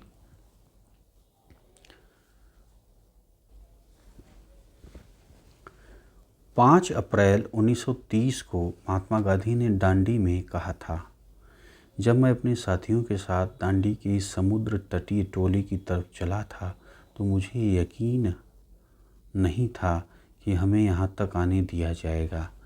जब मैं साबरमती में था तब भी अफवाह थी कि मुझे गिरफ्तार किया जा सकता है। तब मैंने सोचा कि सरकार मेरे साथियों को तो दांडी आने देगी, लेकिन मुझे निश्चय ही छूट नहीं मिलेगी। यदि कोई यह कहता है कि इससे मेरे हृदय में अपूर्ण आस्था का संकेत मिलता है तो मैं इस आरोप को नकारने वाला नहीं हूँ। मैं यहाँ तक पहुँचा हूँ, इसमें शांति और अहिंसा का कम हाथ नहीं है। इस सत्ता को सब महसूस करते हैं। अगर सरकार चाहे तो वह अपने आचरण के लिए अपनी पीठ थपथपा सकती है, क्योंकि सरकार चाहती तो हम में से हर एक को गिरफ्तार कर सकती थी। जब सरकार यह कहती है कि उसके पास शांति की सेना को गिरफ्तार करने का साहस नहीं था तो हम उसकी प्रशंसा करते हैं। सरकार को ऐसे सेना की गिरफ्तारी में महसूस होती है। अगर कोई व्यक्ति ऐसा काम करने में शर्मिंदा महसूस करता है तो उसके पड़ोसी को भी रास नहीं आ सकता, तो वह एक शिष्ट सभ्य व्यक्ति है। सरकार को हमें गिरफ्तार न करने के लिए बधाई दी जानी चाहिए, भले ही उसने विश्व जनमत का ख्याल करके ही यह फैसला क्यों न किया हो। कल हम नमक कर कानून तोड़ेंगे। सरकार इसको बर्दाश्त करती है कि नहीं, यह सवाल अलग है। हो सकता है सरकार हमें ऐसा न करने दे, लेकिन उसने हमारे जत्थे के बारे में धैर्य और सहिष्णुता दिखाई है। इसके लिए वह अभिनंदन के पात्र हैं। यदि मुझे गुजरात व देश भर के सारे मुख्य नेताओं को गिरफ्तार कर लिया जाता है तो क्या होगा?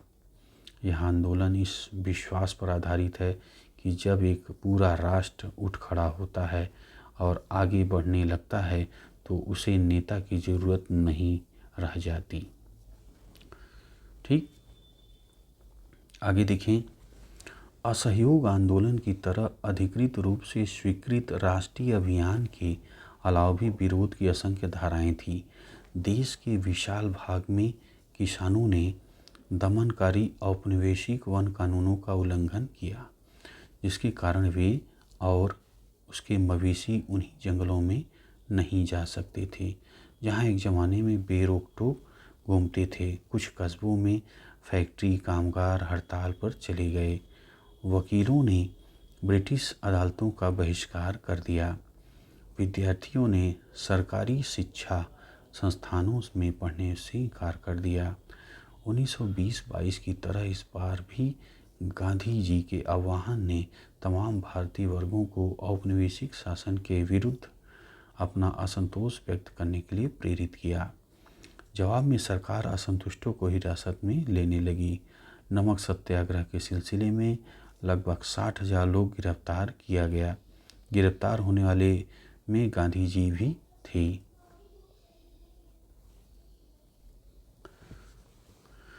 समुद्र तट की ओर गांधी जी की यात्रा प्रगति का पता उनकी गतिविधियों पर नज़र रखने के लिए तैनात पुलिस अफसरों द्वारा भेजी गई गोपनीय रिपोर्ट में लगाया जा सकता है। इन रिपोर्ट में रास्ते के गांवों में गांधी जी द्वारा दिए गए भाषण भी मिलते हैं, जिनमें उन्होंने स्थानीय अधिकारियों से आह्वान किया था कि वे सरकारी नौकरियां छोड़कर स्वतंत्रता संघर्ष में शामिल हो जाएं। वसना नामक गांव में गांधी जी ने ऊंची जाति वालों को संबोधित करते हुए कहा कि यदि आप स्वराज के हक में आवाज़ उठाते हैं तो आपको अछूतों की सेवा करनी पड़ेगी। सिर्फ नमक कर या अन्य करों के खत्म हो जाने से आपको स्वराज नहीं मिल पाएगा। स्वराज के लिए आपको अपनी उन गलतियों का प्रायश्चित करना होगा जो आपने अछूतों के साथ किया है। स्वराज के लिए हिंदू, मुसलमान, पारसी, सिख सबको एकजुट होना पड़ेगा। ये स्वराज की सीढ़ियाँ हैं। पुलिस के जासूसों ने अपनी रिपोर्ट में लिखा था कि गांधी जी की तमाम सभाओं में तमाम जातियों की औरत मर्द शामिल हो जाती हैं। उनका कहना है कि हजारों वॉलंटियर राष्ट्रवादी उद्देश्य के लिए सामने आ रहे हैं। उनमें से बहुत सारे ऐसे सरकारी अफसर थे जिन्होंने औपनिवेशिक शासन में अपने पदों से इस्तीफा दे दिए थे। सरकार की को भेजी अपनी रिपोर्ट में जिला पुलिस सुपरिटेंडेंट पुलिस अधीक्षक ने लिखा कि श्री गांधी शांत और निश्चिंत दिखाई दिए। वे जैसे जैसे आगे बढ़ रहे थे उनकी ताकत बढ़ती जा रही है। नमक यात्रा की प्रगति को एक और स्रोत से भी समझा जा सकता है। अमेरिकी समाचार पत्रिका टाइम को गांधी जी की कदकाठी पर हंसी आती थी। पत्रिका ने उनके तकुए जैसे शरीर और मकड़ी जैसे पेडू का खूब मजाक उड़ाया था। इस यात्रा के बारे में अपनी पहली रिपोर्ट में ही टाइम ने नमक यात्रा के मंजिल तक पहुंचने पर अपनी गहरी शंका व्यक्त की थी। उसने दावा किया कि दूसरे दिन पैदल चलने के बाद गांधी जी जमीन पर पसर गए थे। पत्रिका को इस बात का विश्वास नहीं था कि इस मरियल साधु के शरीर में आगे जाने की ताकत बची है। लेकिन एक हफ्ते में ही पत्रिका की सोच बदल गई। टाइम ने लिखा कि इस यात्रा को जो भारी जन समर्थन मिल रहा है उसने अंग्रेज शासकों को गहरे तौर पर बेचैन कर दिया। अब वे भी गांधी जी को ऐसा साधु और राजनेता कहकर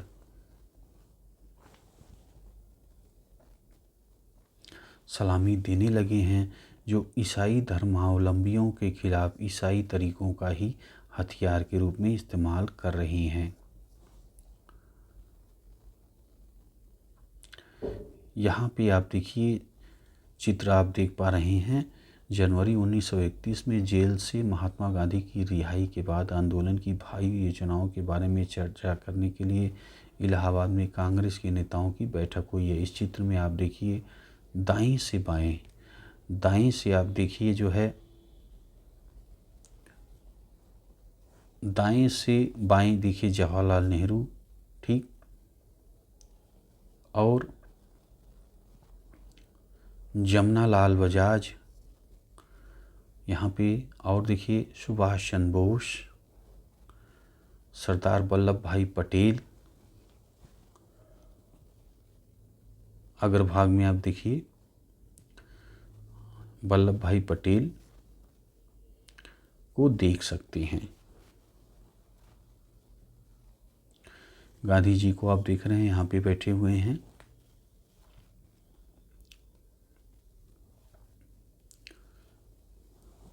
अब आ जाइए अगला पॉइंट, आप देखिए संवाद। यहाँ इधर आपने कंप्लीट कर लिया। अब आ जाइए संवाद को, इस पॉइंट को आप पढ़ें। नमक यात्रा कम से कम 3 कारणों से उल्लेखनीय थी। ठीक, पहला यही वह घटना थी जिसके चलते महात्मा गांधी दुनिया की नज़र में आए। इस यात्रा को यूरोप और अमेरिकी प्रेस ने व्यापक कवरेज दी।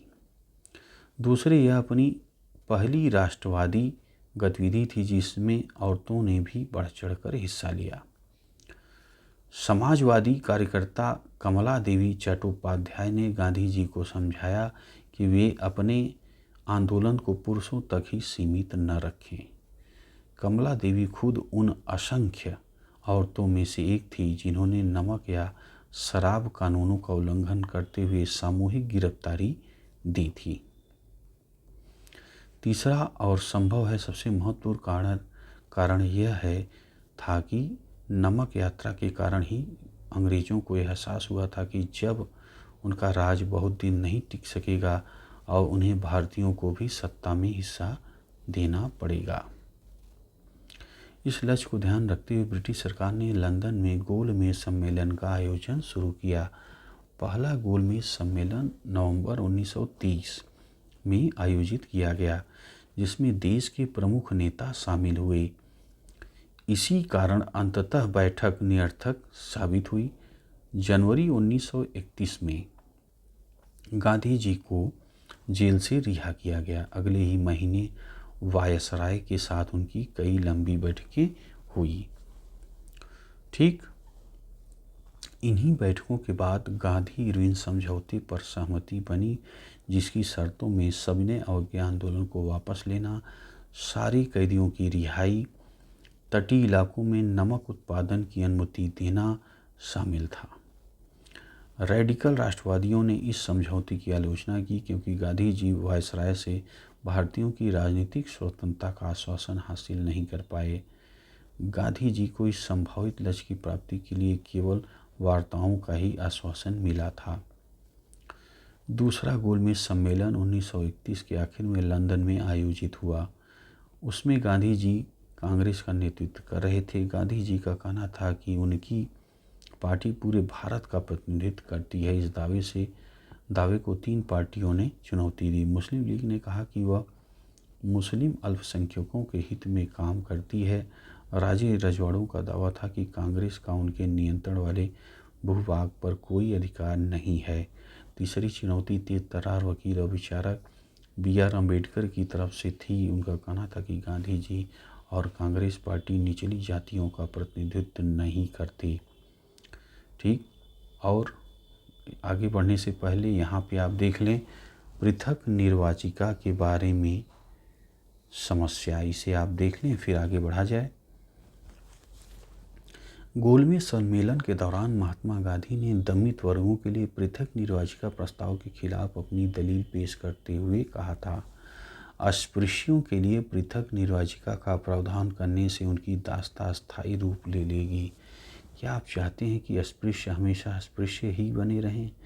पृथक निर्वाचिका से उनके प्रति कलंक का यह भाव और मजबूत हो जाएगा। ज़रूरत इस बात की है कि अस्पृश्यता का विनाश किया जाए, और जब आप यह लक्ष्य प्राप्त कर लें तो एक अड़ियल श्रेष्ठ वर्ग द्वारा एक कमतर वर्ग पर थोप दी गई ये अवैध व्यवस्था भी समाप्त हो जाएगी। जब आप अवैध प्रथा को नष्ट कर देंगे तो किसी को पृथक निर्वाचिका की आवश्यकता ही कहाँ रह जा पाएगी। ठीक, आगे देखें। लंदन में हुआ यह सम्मेलन किसी नतीजे पर नहीं पहुंच सका, इसलिए गांधी जी को खाली हाथ लौटना पड़ा। भारत लौटने पर उन्होंने सविनय अवज्ञा आंदोलन शुरू कर दिया। नए वायसराय लॉर्ड विलिंगटन को गांधी जी से बिल्कुल हमदर्दी नहीं थी। अपनी बहन को लिखे एक निजी खत में विलिंगटन ने लिखा कि अगर गांधी न होता तो वह दुनिया वाकई बहुत खूबसूरत होती। वह जो भी कदम उठाता है उसे ईश्वर की प्रेरणा का परिणाम कहता है, लेकिन असल में उसके पीछे एक गहरी राजनीतिक चाल होती है। देखता हूँ कि अमेरिकी प्रेस उसको गजब का आदमी बताती है, लेकिन सच यह है कि हम निहायत अव्यवहारिक, रहस्यवादी, अंधविश्वासी जनता के बीच रह रहे हैं जो गांधी जी को भगवान मान बैठी है।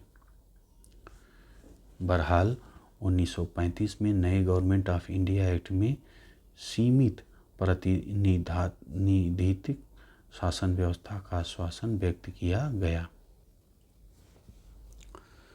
2 साल बाद सीमित मताधिकार के आधार पर चुनाव में कांग्रेस को जबरदस्त सफलता मिली। 11 से 8 प्रांतों में कांग्रेस के प्रधानमंत्री सत्ता में आए तो ब्रिटिश गवर्नर की देखरेख में काम करती थी।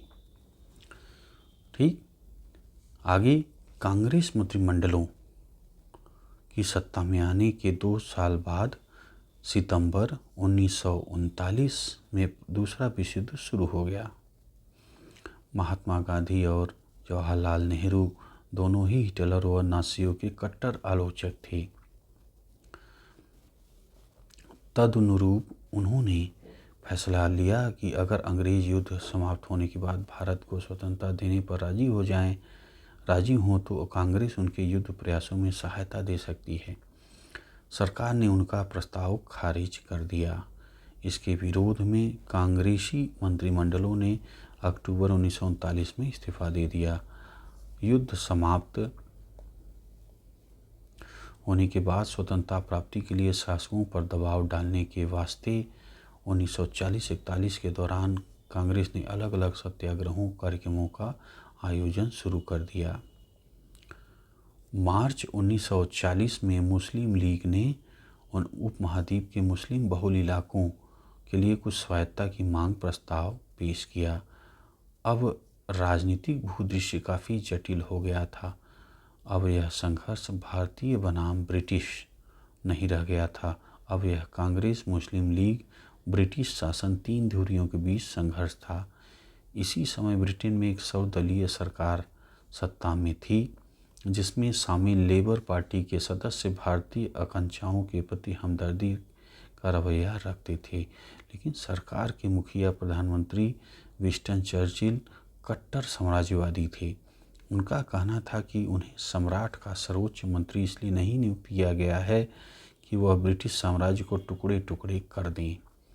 1942 के बसंत में चर्चिल ने गांधी जी और कांग्रेस के साथ समझौते का रास्ता निकालने के लिए अपने एक मंत्री सर स्टैफर्ड क्रिप्स को भारत भेजा। क्रिप्स के साथ वार्ता में कांग्रेस ने इस बात का जोर दिया कि अगर धुरी शक्तियों से भारत की रक्षा के लिए ब्रिटिश शासन कांग्रेस का समर्थन चाहती है तो वायसराय को सबसे पहले अपनी कार्यकारी परिषद में किसी भारतीय को एक रक्षा सदस्य के रूप में नियुक्त करना चाहिए।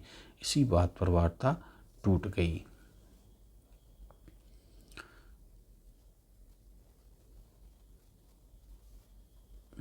पृथक निर्वाचिका पर अंबेडकर के विचार, इसको आप पढ़ें। दमित वर्गों के लिए पृथक निर्वाचिका के प्रस्ताव पर महात्मा गांधी की दलीलों के जवाब में अंबेडकर ने लिखा था, हमारे सामने एक ऐसा वर्ग है जो निश्चय ही अस्तित्व के संघर्ष में खुद को कायम नहीं रख सकता। जिस धर्म से ये लोग बंधे हुए हैं वह उन्हें सम्मानजनक स्थान प्रदान करने के बजाय कोढ़ियों की तरह देखता है जिनके साथ सामान्य संबंध नहीं रखे जा सकते। आर्थिक रूप से यह ऐसा वर्ग है जो 2 वक्त की रोटी के लिए सवर्ण हिंदुओं पर पूरी तरह से आश्रित है, जिसके पास आजीविका का कोई स्वतंत्र साधन नहीं है। न केवल हिंदुओं के सामाजिक पूर्वाग्रहों के कारण उनके सारे रास्ते बंद हैं, बल्कि समग्र इतिहास में हिंदू समाज ने उनके सामने खुलने वाले हर संभावनाओं को बंद कर दिया है, जिससे दमित वर्गों को जीवन में ऊपर उठने का कोई अवसर न मिल सके। इन परिस्थितियों में सभी निष्पक्ष सोच वाले व्यक्ति इस बात पर सहमत होंगे कि आज सबसे बड़ी आवश्यकता यही है कि अपंग समुदाय के पास संगठित निरंकुशता के विरुद्ध जीवन के संघर्ष का एकमात्र रास्ता यही है। उसे राजनीतिक सत्ता में हिस्सा मिले जिससे वो अपनी रक्षा कर सके।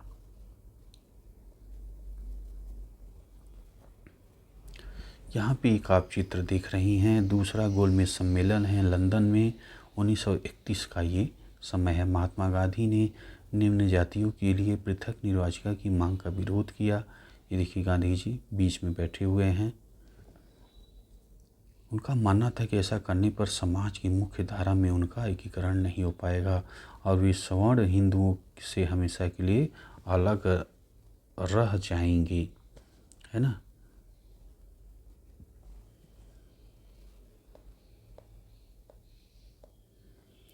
यहाँ पे आप चित्र देख रहे हैं महात्मा गांधी और Rajendra Prasad Lord viceroy Linlithgow के साथ बैठक के लिए जाते हुए। 13 अक्टूबर 1939 का ये फ़ोटो है। इस बैठक में युद्ध में भारत की हिस्सेदारी के स्वरूप पर चर्चा की गई। जब वायसराय के साथ वार्ता टूट गई तो कांग्रेसी मंत्रिमंडलों ने इस्तीफा दे दिया था। ठीक है, ये आप देखिए गांधी जी जाते हुए बात कर रहे हैं और स्टेफर्ड क्रिप्स के साथ महात्मा गांधी, ये देखिए 1942 का ये फ़ोटो है। दोनों के जो है प्रसन्न मुद्रा में फ़ोटो आप देख रहे हैं। ये देखिए स्टेफर्ड क्रिप्स को और महात्मा गांधी को।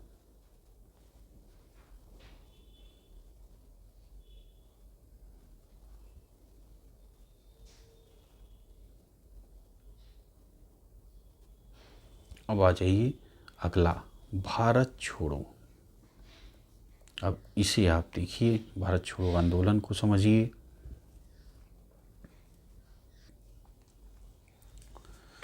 क्रिप्स मिशन की विफलता के बाद महात्मा गांधी ने ब्रिटिश शासन के खिलाफ अपना तीसरा बड़ा आंदोलन छेड़ने का फैसला लिया। अगस्त 1942 में शुरू हुए इस आंदोलन को अंग्रेज़ों भारत छोड़ो का नाम दिया गया था। हालांकि गांधी जी को फौरन गिरफ्तार कर लिया गया था, लेकिन देश भर के युवा कार्यकर्ता हड़तालों और तोड़फोड़ की कार्रवाइयों के जरिए आंदोलन चलाते रहे। कांग्रेस में जयप्रकाश नारायण जैसे समाजवादी सदस्य भूमिगत प्रतिरोध गतिविधियों में सबसे ज़्यादा सक्रिय थे। पश्चिम में सतारा और पूर्व में मेदिनीपुर जैसे कई जिलों में स्वतंत्र सरकार प्रति सरकार की स्थापना कर दी गई थी। अंग्रेजों ने आंदोलन के प्रति काफ़ी सख्त रवैया अपनाया, फिर भी इस विद्रोह को दबाने में सरकार को साल भर से ज़्यादा समय लग गया। भारत छोड़ो क्विट इंडिया आंदोलन सही मायने में एक जन आंदोलन था जिसमें लाखों आम हिंदुस्तानी शामिल थे। इस आंदोलन ने युवाओं को बड़ी संख्या में अपनी ओर आकर्षित किया। उन्होंने अपने कॉलेज उसको छोड़कर जेल का रास्ता अपनाया। जिस दौरान कांग्रेस के नेता जेल में थे, उसी समय जिन्ना तथा मुस्लिम लीग के उनके साथी अपना प्रभाव क्षेत्र फैलाने में लगे थे। इन्हीं सालों में लीग को पंजाब और सिंध में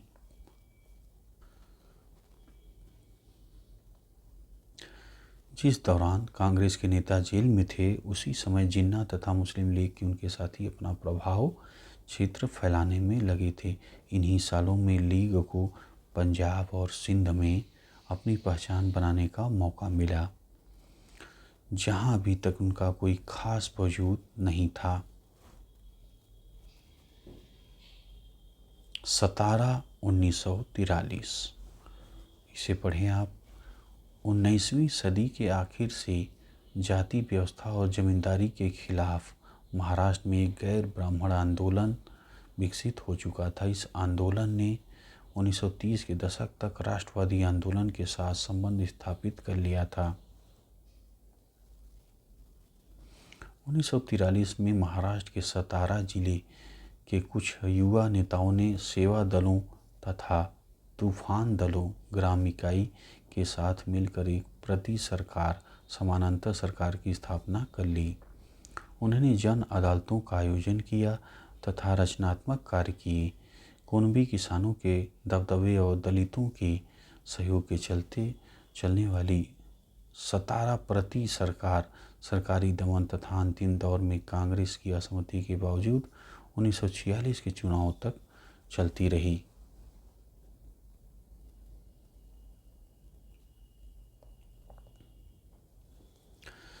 जून 1944 में जब विश्व युद्ध की समाप्ति की ओर था तो गांधी जी को रिहा कर दिया गया। जेल में निकलने के बाद उन्होंने कांग्रेस, ये देखिए चित्र आप देख रहे हैं, भारत छोड़ो आंदोलन के दौरान बम्बई में औरतों का जुलूस निकला हुआ है, ये आप देख रहे हैं, बम्बई का ये दृश्य है। तो देखिए जेल से निकलने के बाद उन्होंने कांग्रेस और लीग के बीच फासले को पाटने के लिए जिन्ना के साथ कई बार बात की। 1945 में ब्रिटेन में लेबर पार्टी सरकार बनी। यह सरकार भारतीय स्वतंत्रता के पक्ष में थी। उसी समय वायसराय लॉर्ड वावेल ने कांग्रेस और मुस्लिम लीग के प्रतिनिधियों के बीच कई बैठकों का आयोजन किया। ये देखिए दाईं ओर जवाहरलाल नेहरू, ये देखिए चित्र आप देख लें एक बार, और बाईं ओर जो है सरदार वल्लभ भाई पटेल इधर बैठे हुए हैं। साथ में विचार विमर्श करते महात्मा गांधी। नेहरू और पटेल कांग्रेस के भीतर दो अलग अलग राजनीतिक प्रवृत्तियों, समाजवादी और रूढ़िवादी का प्रतिनिधित्व करते थे। महात्मा गांधी को अक्सर इन दोनों समूहों के बीच मध्यस्थता करनी पड़ती थी।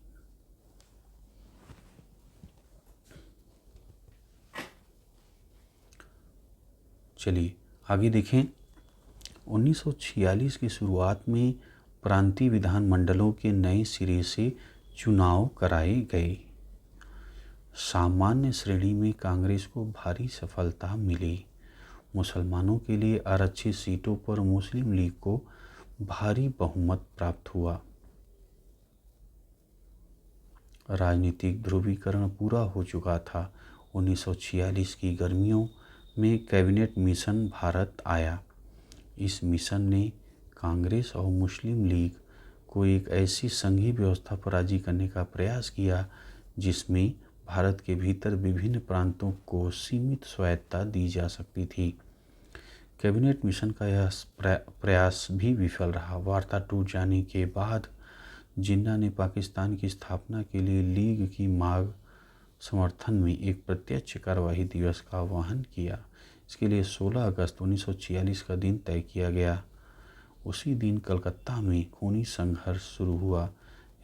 यह हिंसा कलकत्ता से शुरू होकर ग्रामीण बंगाल, बिहार, संयुक्त प्रांत और पंजाब तक फैल गया। कुछ स्थानों पर मुसलमानों को तो कुछ अन्य स्थानों पर हिंदुओं को निशाना बनाया गया। फरवरी 1947 में वावेल की जगह लॉर्ड माउंटबेटन को वायसराय नियुक्त किया गया। उन्होंने वार्ताओं के अंतिम दौर का आह्वान किया। जब सुलह के लिए उनका प्रयास भी विफल हो गया तो उन्होंने ऐलान कर दिया कि ब्रिटिश भारत को स्वतंत्रता दे दी जाएगी, लेकिन उसका विभाजन भी होगा। औपचारिक सत्ता के हस्तांतरण के लिए 15 अगस्त का दिन नियत किया गया। उस दिन भारत के विभिन्न भागों में लोगों ने जमकर खुशियां मनाई। दिल्ली में जब संविधान सभा के अध्यक्ष मोहन दास करमचंद गांधी को राष्ट्रपिता की उपाधि देते हुए संविधान सभा की बैठक शुरू की, बहुत देर तक करतल ध्वनि होती रही। असेंबली के बाहर भीड़ महात्मा गांधी की जय के नारे लगा रही थी। आखिरी बहादुराना दिन, इसे आप देखें।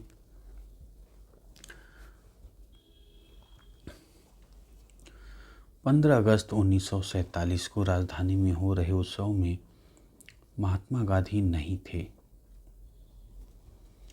उस दिन वे कलकत्ता में थे, लेकिन उन्होंने वहाँ भी न तो किसी कार्यक्रम में हिस्सा लिया, न ही कहीं झंडा फहराया। गांधी जी उस दिन 24 घंटे के उपवास पर थे। उन्होंने इतने दिन तक जिस स्वतंत्रता के लिए संघर्ष किया था वह एक अकल्पनीय कीमत पर उन्हें मिली। उनका राष्ट्र विभाजित था। हिंदू मुसलमान एक दूसरे की गर्दन पर सवार थे। उनके जीवनी लेखक D.G. तेंदुलकर ने लिखा कि सितंबर और अक्टूबर के दौरान गांधी जी पीड़ितों को सांत्वना देते हुए अस्पतालों और शरणार्थी शिविरों के चक्कर लगा रहे थे। उन्होंने सिखों, हिंदुओं और मुसलमानों से आह्वान किया कि वे अतीत को भुलाकर अपनी पीड़ा पर ध्यान देने के बजाय एक दूसरे के प्रति भाईचारे का हाथ बढ़ाने तथा शांति से रहने का संकल्प लें। गांधी जी और नेहरू के आग्रह पर कांग्रेस ने अल्पसंख्यकों के अधिकारों पर एक प्रस्ताव पारित कर दिया। कांग्रेस ने दो राष्ट्र सिद्धांत को कभी स्वीकार नहीं किया था। जब उसे अपनी इच्छा के विरुद्ध बंटवारे पर मंजूरी देनी पड़ी तो भी उसका दृढ़ विश्वास था कि भारत बहुत सारे धर्मों और बहुत सारी नस्लों का देश है, उसे ऐसे ही बनाए रखना चाहिए। पाकिस्तान में हालात जो रहें, भारत एक लोकतांत्रिक धर्म निरपेक्ष राष्ट्र होगा जहां सभी नागरिकों को पूर्ण अधिकार प्राप्त होंगे तथा धर्म के आधार पर भेदभाव के बिना सभी को राज्य की ओर से संरक्षण का अधिकार होगा। कांग्रेस ने आश्वासन दिया कि वह अल्पसंख्यकों के नागरिक अधिकारों के किसी भी अतिक्रमण के विरुद्ध हर मुमकिन रक्षा करेगी। एक दंगाग्रस्त गांव में जाते हुए महात्मा गांधी का ये आप देख रहे हैं, दंगाग्रस्त गांव में जा रहे हैं। बहुत सारे यहाँ पे देखिए कई लोग साथ में गांधी जी के हैं, पुलिस भी सपोर्ट कर रही है, आप देख रहे हैं। बहुत सारे विद्वानों ने स्वतंत्रता बाद के महीनों को गांधी जी के जीवन का श्रेष्ठतम क्षण कहा। बंगाल में शांति व्यवस्था स्थापना के लिए अभियान चलाने के बाद गांधी जी दिल्ली आ गए। यहाँ से वे दंगाग्रस्त पंजाब के जिलों में जाना चाहते थे, लेकिन राजधानी में ही शरणार्थियों की आपत्तियों के कारण उनकी सभाएं अस्त व्यस्त होने लगी। बहुत सारे शरणार्थियों को उनकी सभाओं में कुरान की आयतों को पढ़ने की प्रथा पर आपत्ति थी। कई लोग इस बात पर नारे लगाते थे कि गांधी जी उन हिंदुओं और सिखों की पीड़ा के बारे में बात क्यों नहीं करते जो अभी भी पाकिस्तान में फंसे हुए हैं। डीजी तेंदुलकर के शब्दों में गांधी जी पाकिस्तान में भी अल्पसंख्यक समुदाय के कष्टों के बारे में समान रूप से चिंतित थे। उन्हें राहत प्रदान करने के लिए वे वहां भी जाना चाहते थे, लेकिन वहां वे किस मुंह से जा सकते थे जबकि दिल्ली में ही मुसलमानों को पूरी सुरक्षा का आश्वासन नहीं दे पा रहे थे। यहाँ पे आप देखिए चित्र देख रहे हैं, महात्मा गांधी की मृत्यु एक प्रचलित चित्र। लोक छवियों में महात्मा गांधी को एक देवता के रूप दे दिया गया। उन्हें राष्ट्रवादी आंदोलन में एकीकरण को समर्पित शक्ति के रूप में देखा गया। यहाँ आप जवाहरलाल नेहरू, सरदार पटेल यानी कांग्रेस के भीतर दो अलग अलग धाराओं के प्रतिनिधियों को गांधी जी की चिता के दोनों ओर खड़ा हुआ देख सकते हैं। मध्य में स्वर्ग से महात्मा गांधी उन्हें आशीर्वाद दे रहे हैं। ये देखिए सरदार वल्लभ भाई पटेल और इधर नेहरू हैं और इधर स्वर्ग से देखिए जो है महात्मा गांधी आशीर्वाद दे रहे हैं।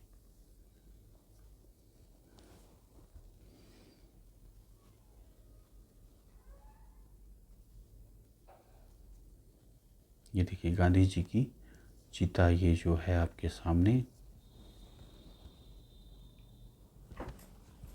चलिए अब आगे यहाँ से आप देखिए 20 जनवरी को गांधी जी पर हमला हुआ, लेकिन वे अविचलित अपना काम करते रहे। 26 तारीख को उन्होंने अपनी प्रार्थना सभा में इस बात का जिक्र किया कि बीते सालों में एक दिन 26 जनवरी को किस तरह स्वतंत्रता दिवस के रूप में मनाया जाता था।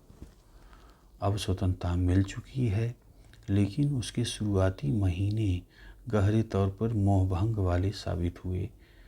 फिर भी उनको विश्वास था कि बुरी घड़ी बीत चुकी है। भारत के लोग अब सभी वर्गों और धर्मों की समानता के लिए काम करेंगे तथा अल्पसंख्यक समुदाय पर बहुल समुदाय का वर्चस्व श्रेष्ठता स्थापित नहीं होगी। भले ही अल्पसंख्यक समुदाय संख्या या प्रभाव की दृष्टि से कितना भी छोटा क्यों न हो।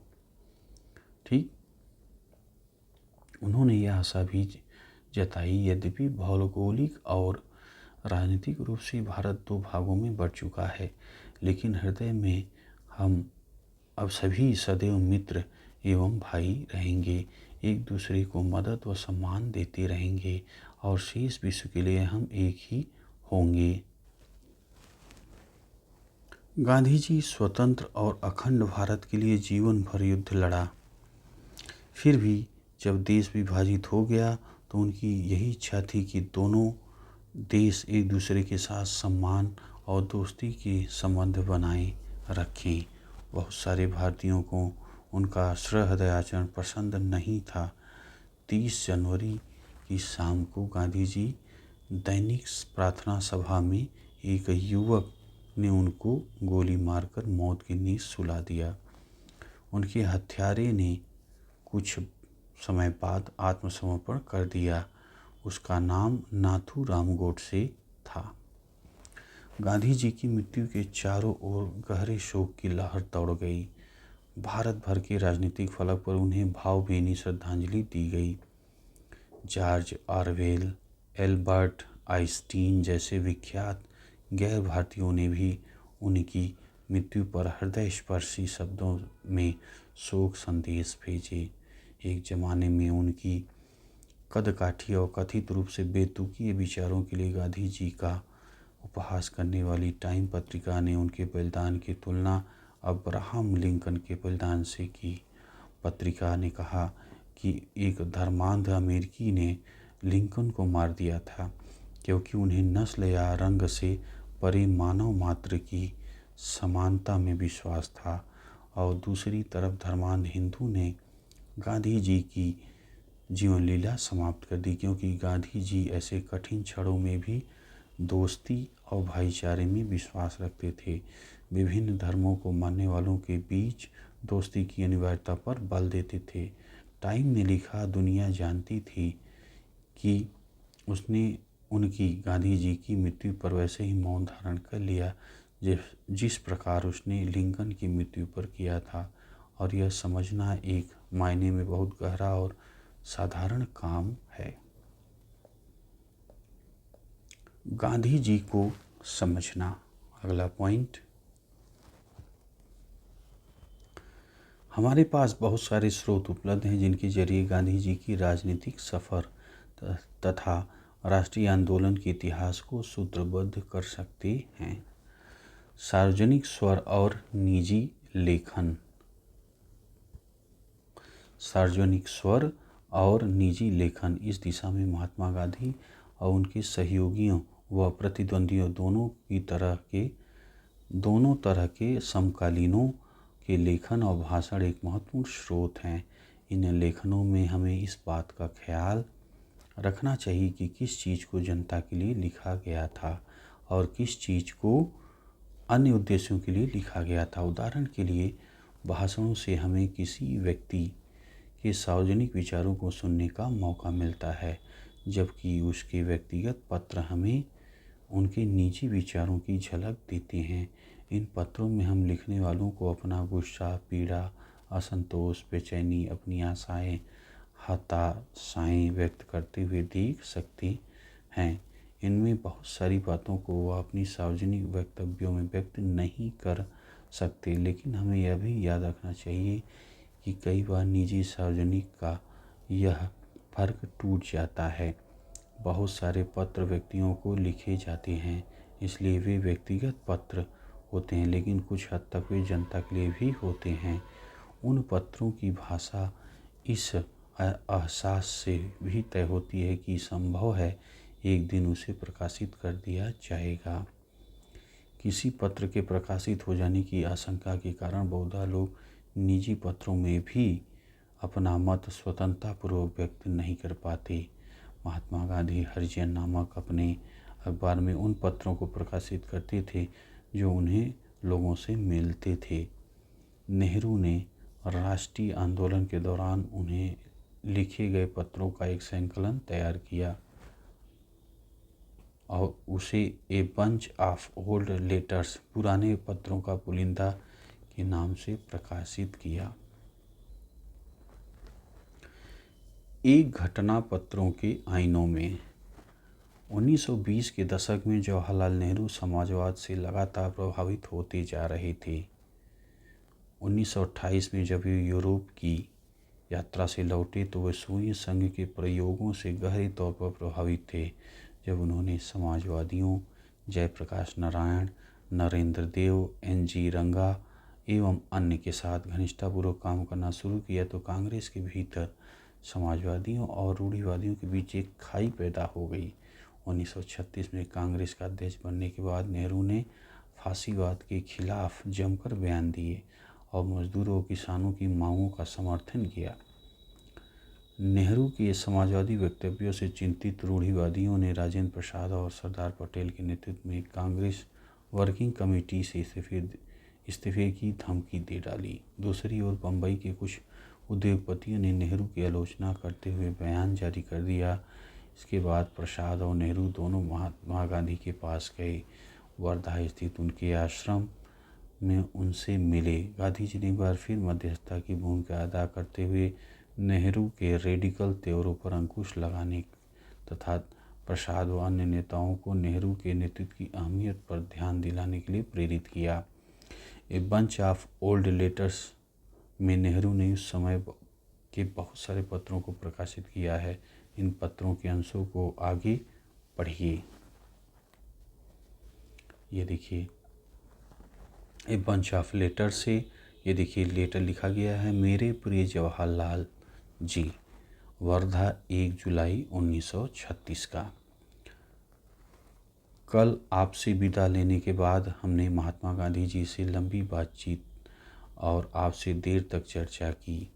हम समझते हैं कि आपको हमारी ओर से अपनाए गए मार्ग काफ़ी दुख हैं और हमारे पत्र के भावों को आप विशेषता आहत हुए हैं। आपको शर्मिंदा करना या आपको चोट पहुंचाना कभी भी हमारा इरादा नहीं है और अगर आपको ऐसा लगता है कि इससे आपको ठेस पहुंची तो हम बिना किसी हिचक के अपना पत्र वापस लेते हैं या उनमें संशोधन कर लेते हैं।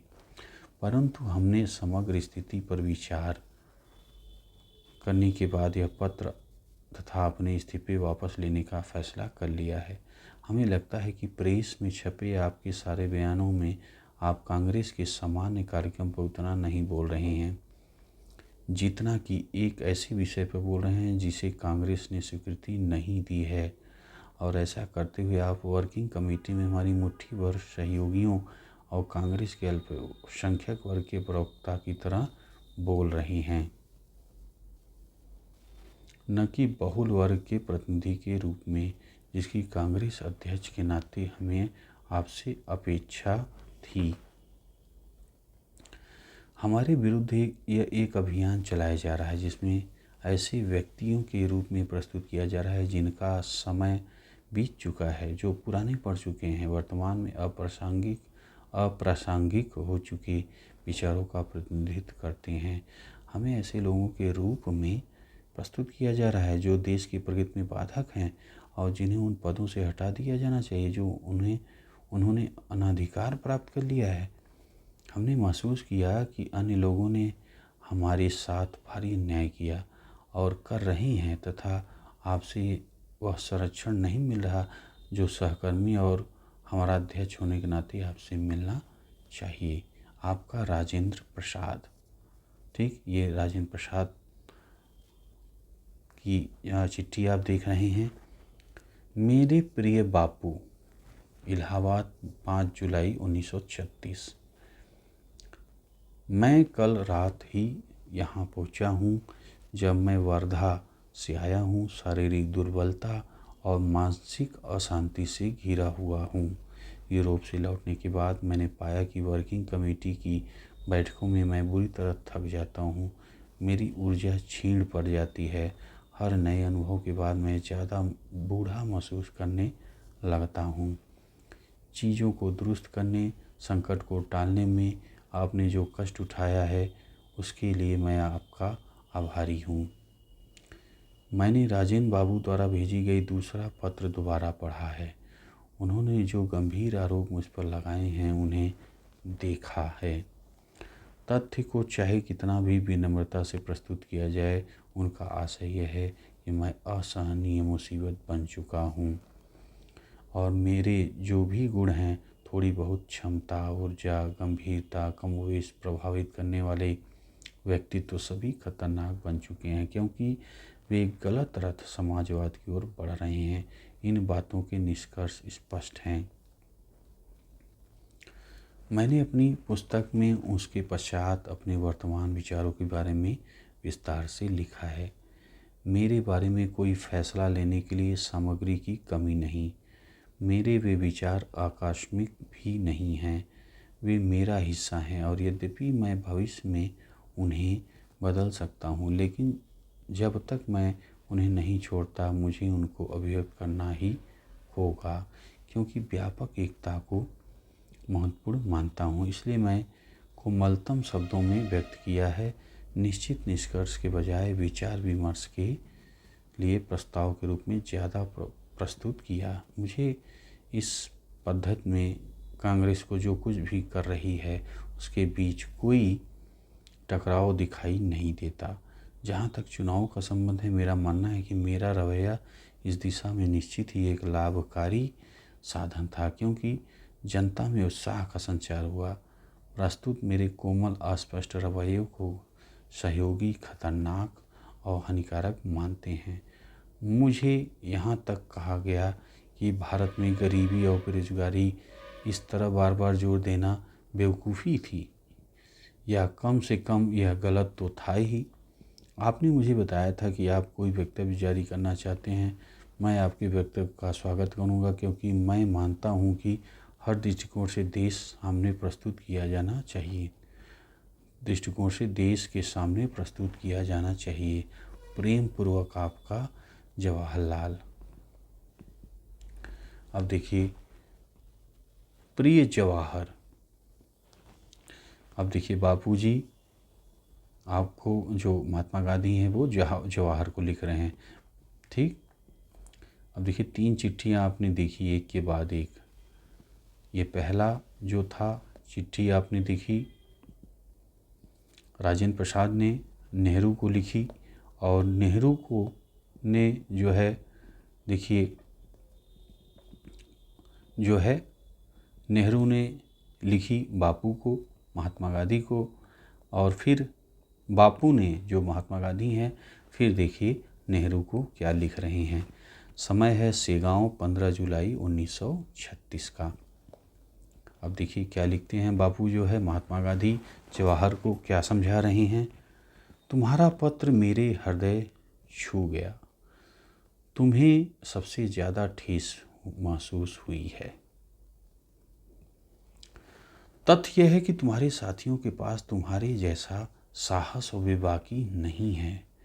इसके परिणाम विनाशकारी रहे हैं। मैं उन्हें हमेशा समझाया कि वे तुमसे उन्मुक्त और निर्भय होकर बात करें, परंतु क्योंकि उनके पास साहस नहीं है, इसलिए वे जब भी बोलते हैं उटपटांग ही बोलते हैं और उससे तुम चिढ़ जाते हो। मैं तुम्हें बताता हूँ कि वे तुम्हें इसलिए डरा रहे हैं क्योंकि तुम उनसे चिढ़ जाते हो और उनके सामने धैर्य खो देते हो। वे तुम्हारी फटकार, साहवी अंदाज से आहत हैं और सबसे बढ़कर वे तुम्हारे भीतर जो अचूकता और श्रेष्ठतर ज्ञान का भाव दिखाई देता है उससे परेशान हैं। उन्हें लगता है कि तुमने उनके साथ न्यूनतम सौम्यता का व्यवहार भी नहीं किया और कभी भी समाजवादियों के व्यंग्यवाड़ों का या गलत निरूपण से उनका बचाव नहीं किया है। मुझे यह पूरा प्रसंग एक त्रासद प्रहसन जैसा दिखाई दे रहा है, इसलिए मैं चाहता हूँ कि तुम इस पूरे मसले को हल्का होकर देखो। इस कांटों के ताज कांग्रेस की अध्यक्षता के लिए तुम्हारा नाम मैंने ही प्रस्तावित किया था। भले ही सिर छिल जाए, इसे उतारना मत।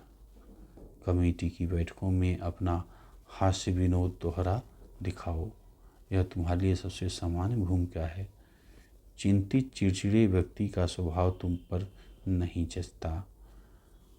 मैं चाहता हूँ कि तुम तार के माध्यम से बताओ, यह पत्र पढ़ते ही तुम्हें वैसी ही खुशी मिली जैसे लाहौर में नए साल के मौके पर तुम खुश हुए थे, जब कहते थे कि तुम तिरंगा के चारों ओर झूम झूम कर नाचे थे।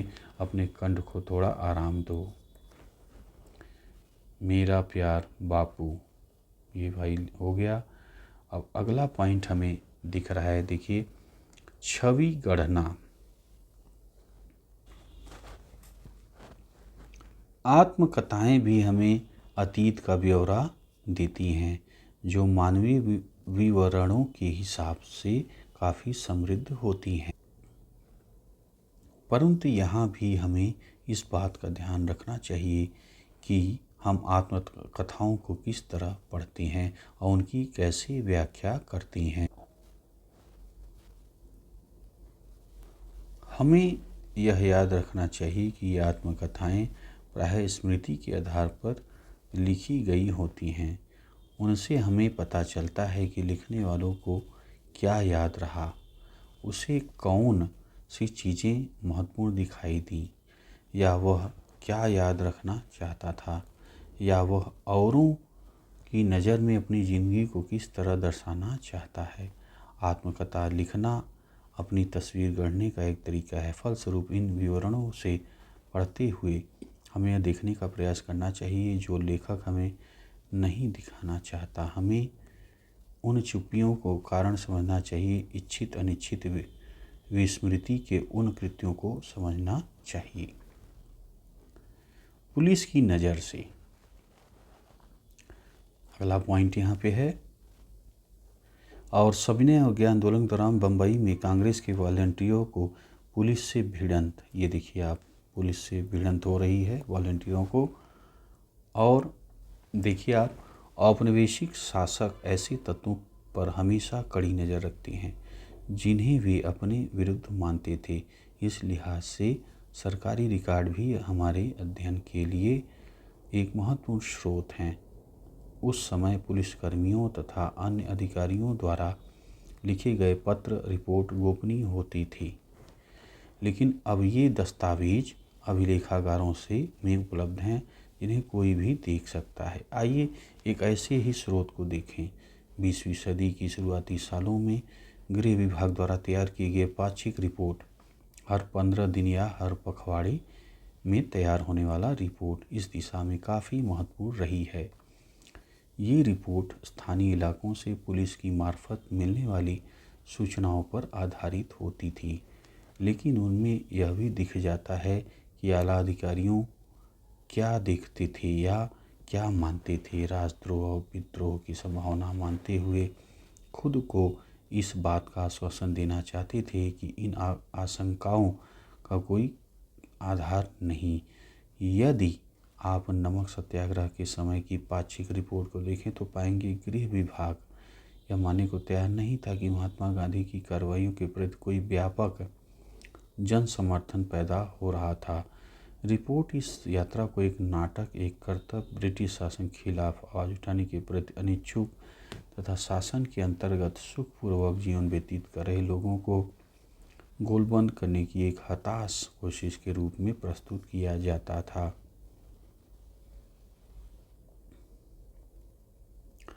अब देखिए, गृह विभाग की एक पाक्षिक रिपोर्ट गोपनीय, मार्च 1930 का पहला पखवाड़ा आप देखिए। गुजरात में आ रहे तेज राजनीतिक बदलावों पर यहाँ गहरी नज़र रखी जा रही है। ठीक है, इनसे प्रांत की राजनीतिक परिस्थितियों पर किसी हद तक क्या प्रभाव पड़ेगा इसका अभी अंदाज़ा लगाना मुश्किल है। रबी की फसल अच्छी हुई है, इसलिए फ़िलहाल किसान फसलों की कटाई में व्यस्त हैं। विद्यार्थी आने वाली परीक्षाओं की तैयारी में जुटे हैं। मध्य प्रांत और बेरार, श्री वल्लभ भाई पटेल की गिरफ्तारी पर कांग्रेस के अलावा और कहीं कोई खास उत्तेजना पैदा नहीं हुई, लेकिन नागपुर नगर कांग्रेस कमेटी द्वारा गांधी जी की यात्रा शुरू होने पर उन्हें बधाई के लिए आयोजित 3000 से ज़्यादा लोग जुटे थे। बंगाल, गांधी जी के सविनय अवज्ञा आंदोलन की शुरुआत पिछले पखवाड़े की सबसे महत्वपूर्ण घटना रही। श्री J.M. सेनगुप्ता ने अखिल बंगाल सविनय अवज्ञा परिषद का गठन किया। बंगाल प्रांतीय कांग्रेस कमेटी से अखिल बंगाल अवज्ञा परिषद बनाई। इन परिषदों के गठन के अलावा बंगाल में सविनय अवज्ञा प्रश्न पर कोई सक्रिय कदम अभी नहीं उठाया जा गया है। जिलों में से मिली रिपोर्ट से पता चलता है कि जो बैठक आयोजित की गई उनमें लोगों ने कोई विशेष उत्साह नहीं दिखाया। आम जनता पर कोई गहरा असर नहीं छोड़ा है। गौरतलब बात यह है इन बैठकों में महिलाओं की संख्या बढ़ती जा रही है। ठीक, अब बिहार और उड़ीसा की रिपोर्ट देखें आप। कांग्रेस की गतिविधि के बारे में रिपोर्ट करने लायक कुछ खास नहीं है। चौकीदारी टैक्स का भुगतान न करने के बारे में एक अभियान की चर्चा हो रही है, लेकिन अभी इस प्रयोग के लिए किसी इलाके का चुनाव नहीं किया गया है। गांधी जी की गिरफ्तारी के बारे में खूब प्रयास लगाए जा रहे हैं, लेकिन ऐसा लगता है कि यह भविष्यवाणी सच साबित न हो पाने के कारण उनकी योजनाएं धरी की धरी रह गई।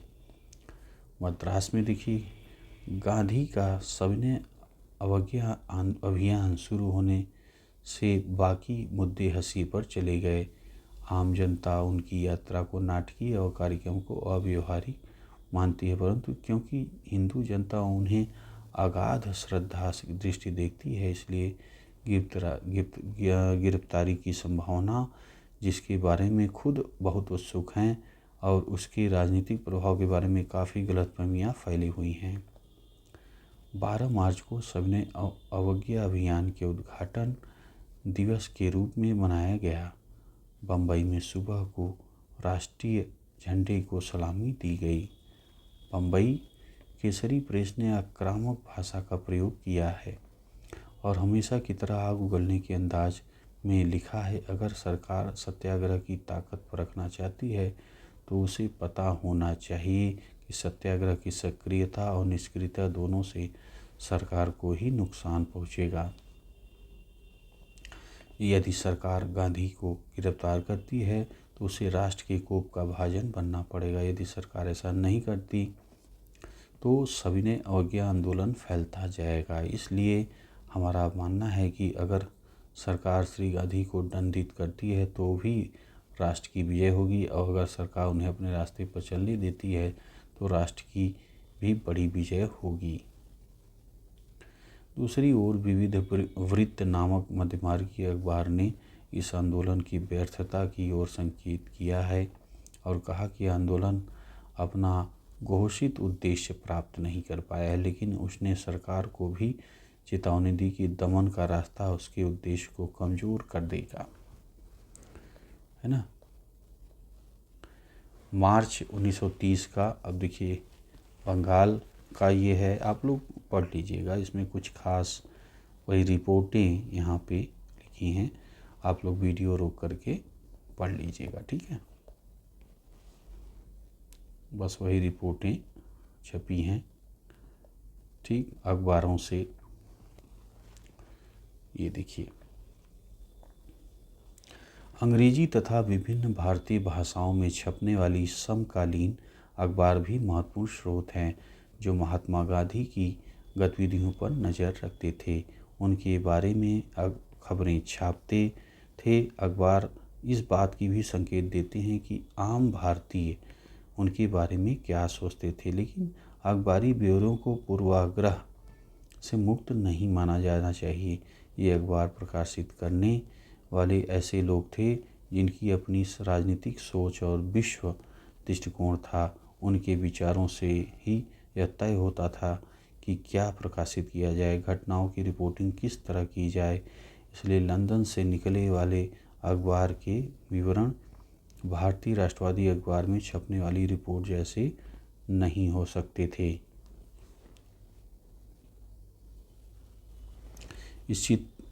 इस तरह के चित्रों से यह प्रदर्शित होता है। ये देखिए चित्र कि महात्मा गांधी के बारे में लोगों को क्या समझती थी, लोकप्रिय छापों से कैसे व्यक्त किया गया।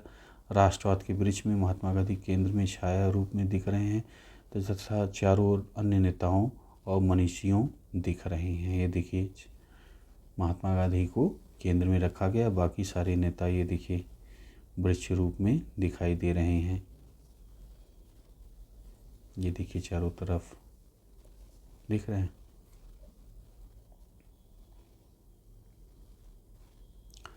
यहाँ पे काल रेखा आप देख रहे हैं। महात्मा गांधी दक्षिण अफ्रीका से लौटते हैं 1915, 17 में चंपारण आंदोलन, 18 ये सब आप आराम से पढ़ लीजिएगा। ठीक 1946 में महात्मा गांधी सांप्रदायिक हिंसा रोकने के लिए नोआखली तथा हिंसाग्रस्त इलाकों का दौरा करती हैं। ठीक, तो भाई ये कंप्लीट हो गया आपका अध्याय।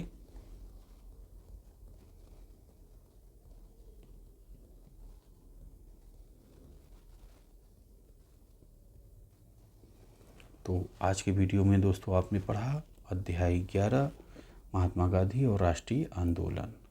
ठीक, तो इस अध्याय में आपका कंप्लीट हो गया। तो भाई दोस्तों कैसा लगा आपको ये वीडियो, कमेंट में बताइए। अच्छा लगा है यार तो लाइक करिए, शेयर करिए। मिलते हैं आपसे अगले वीडियो में।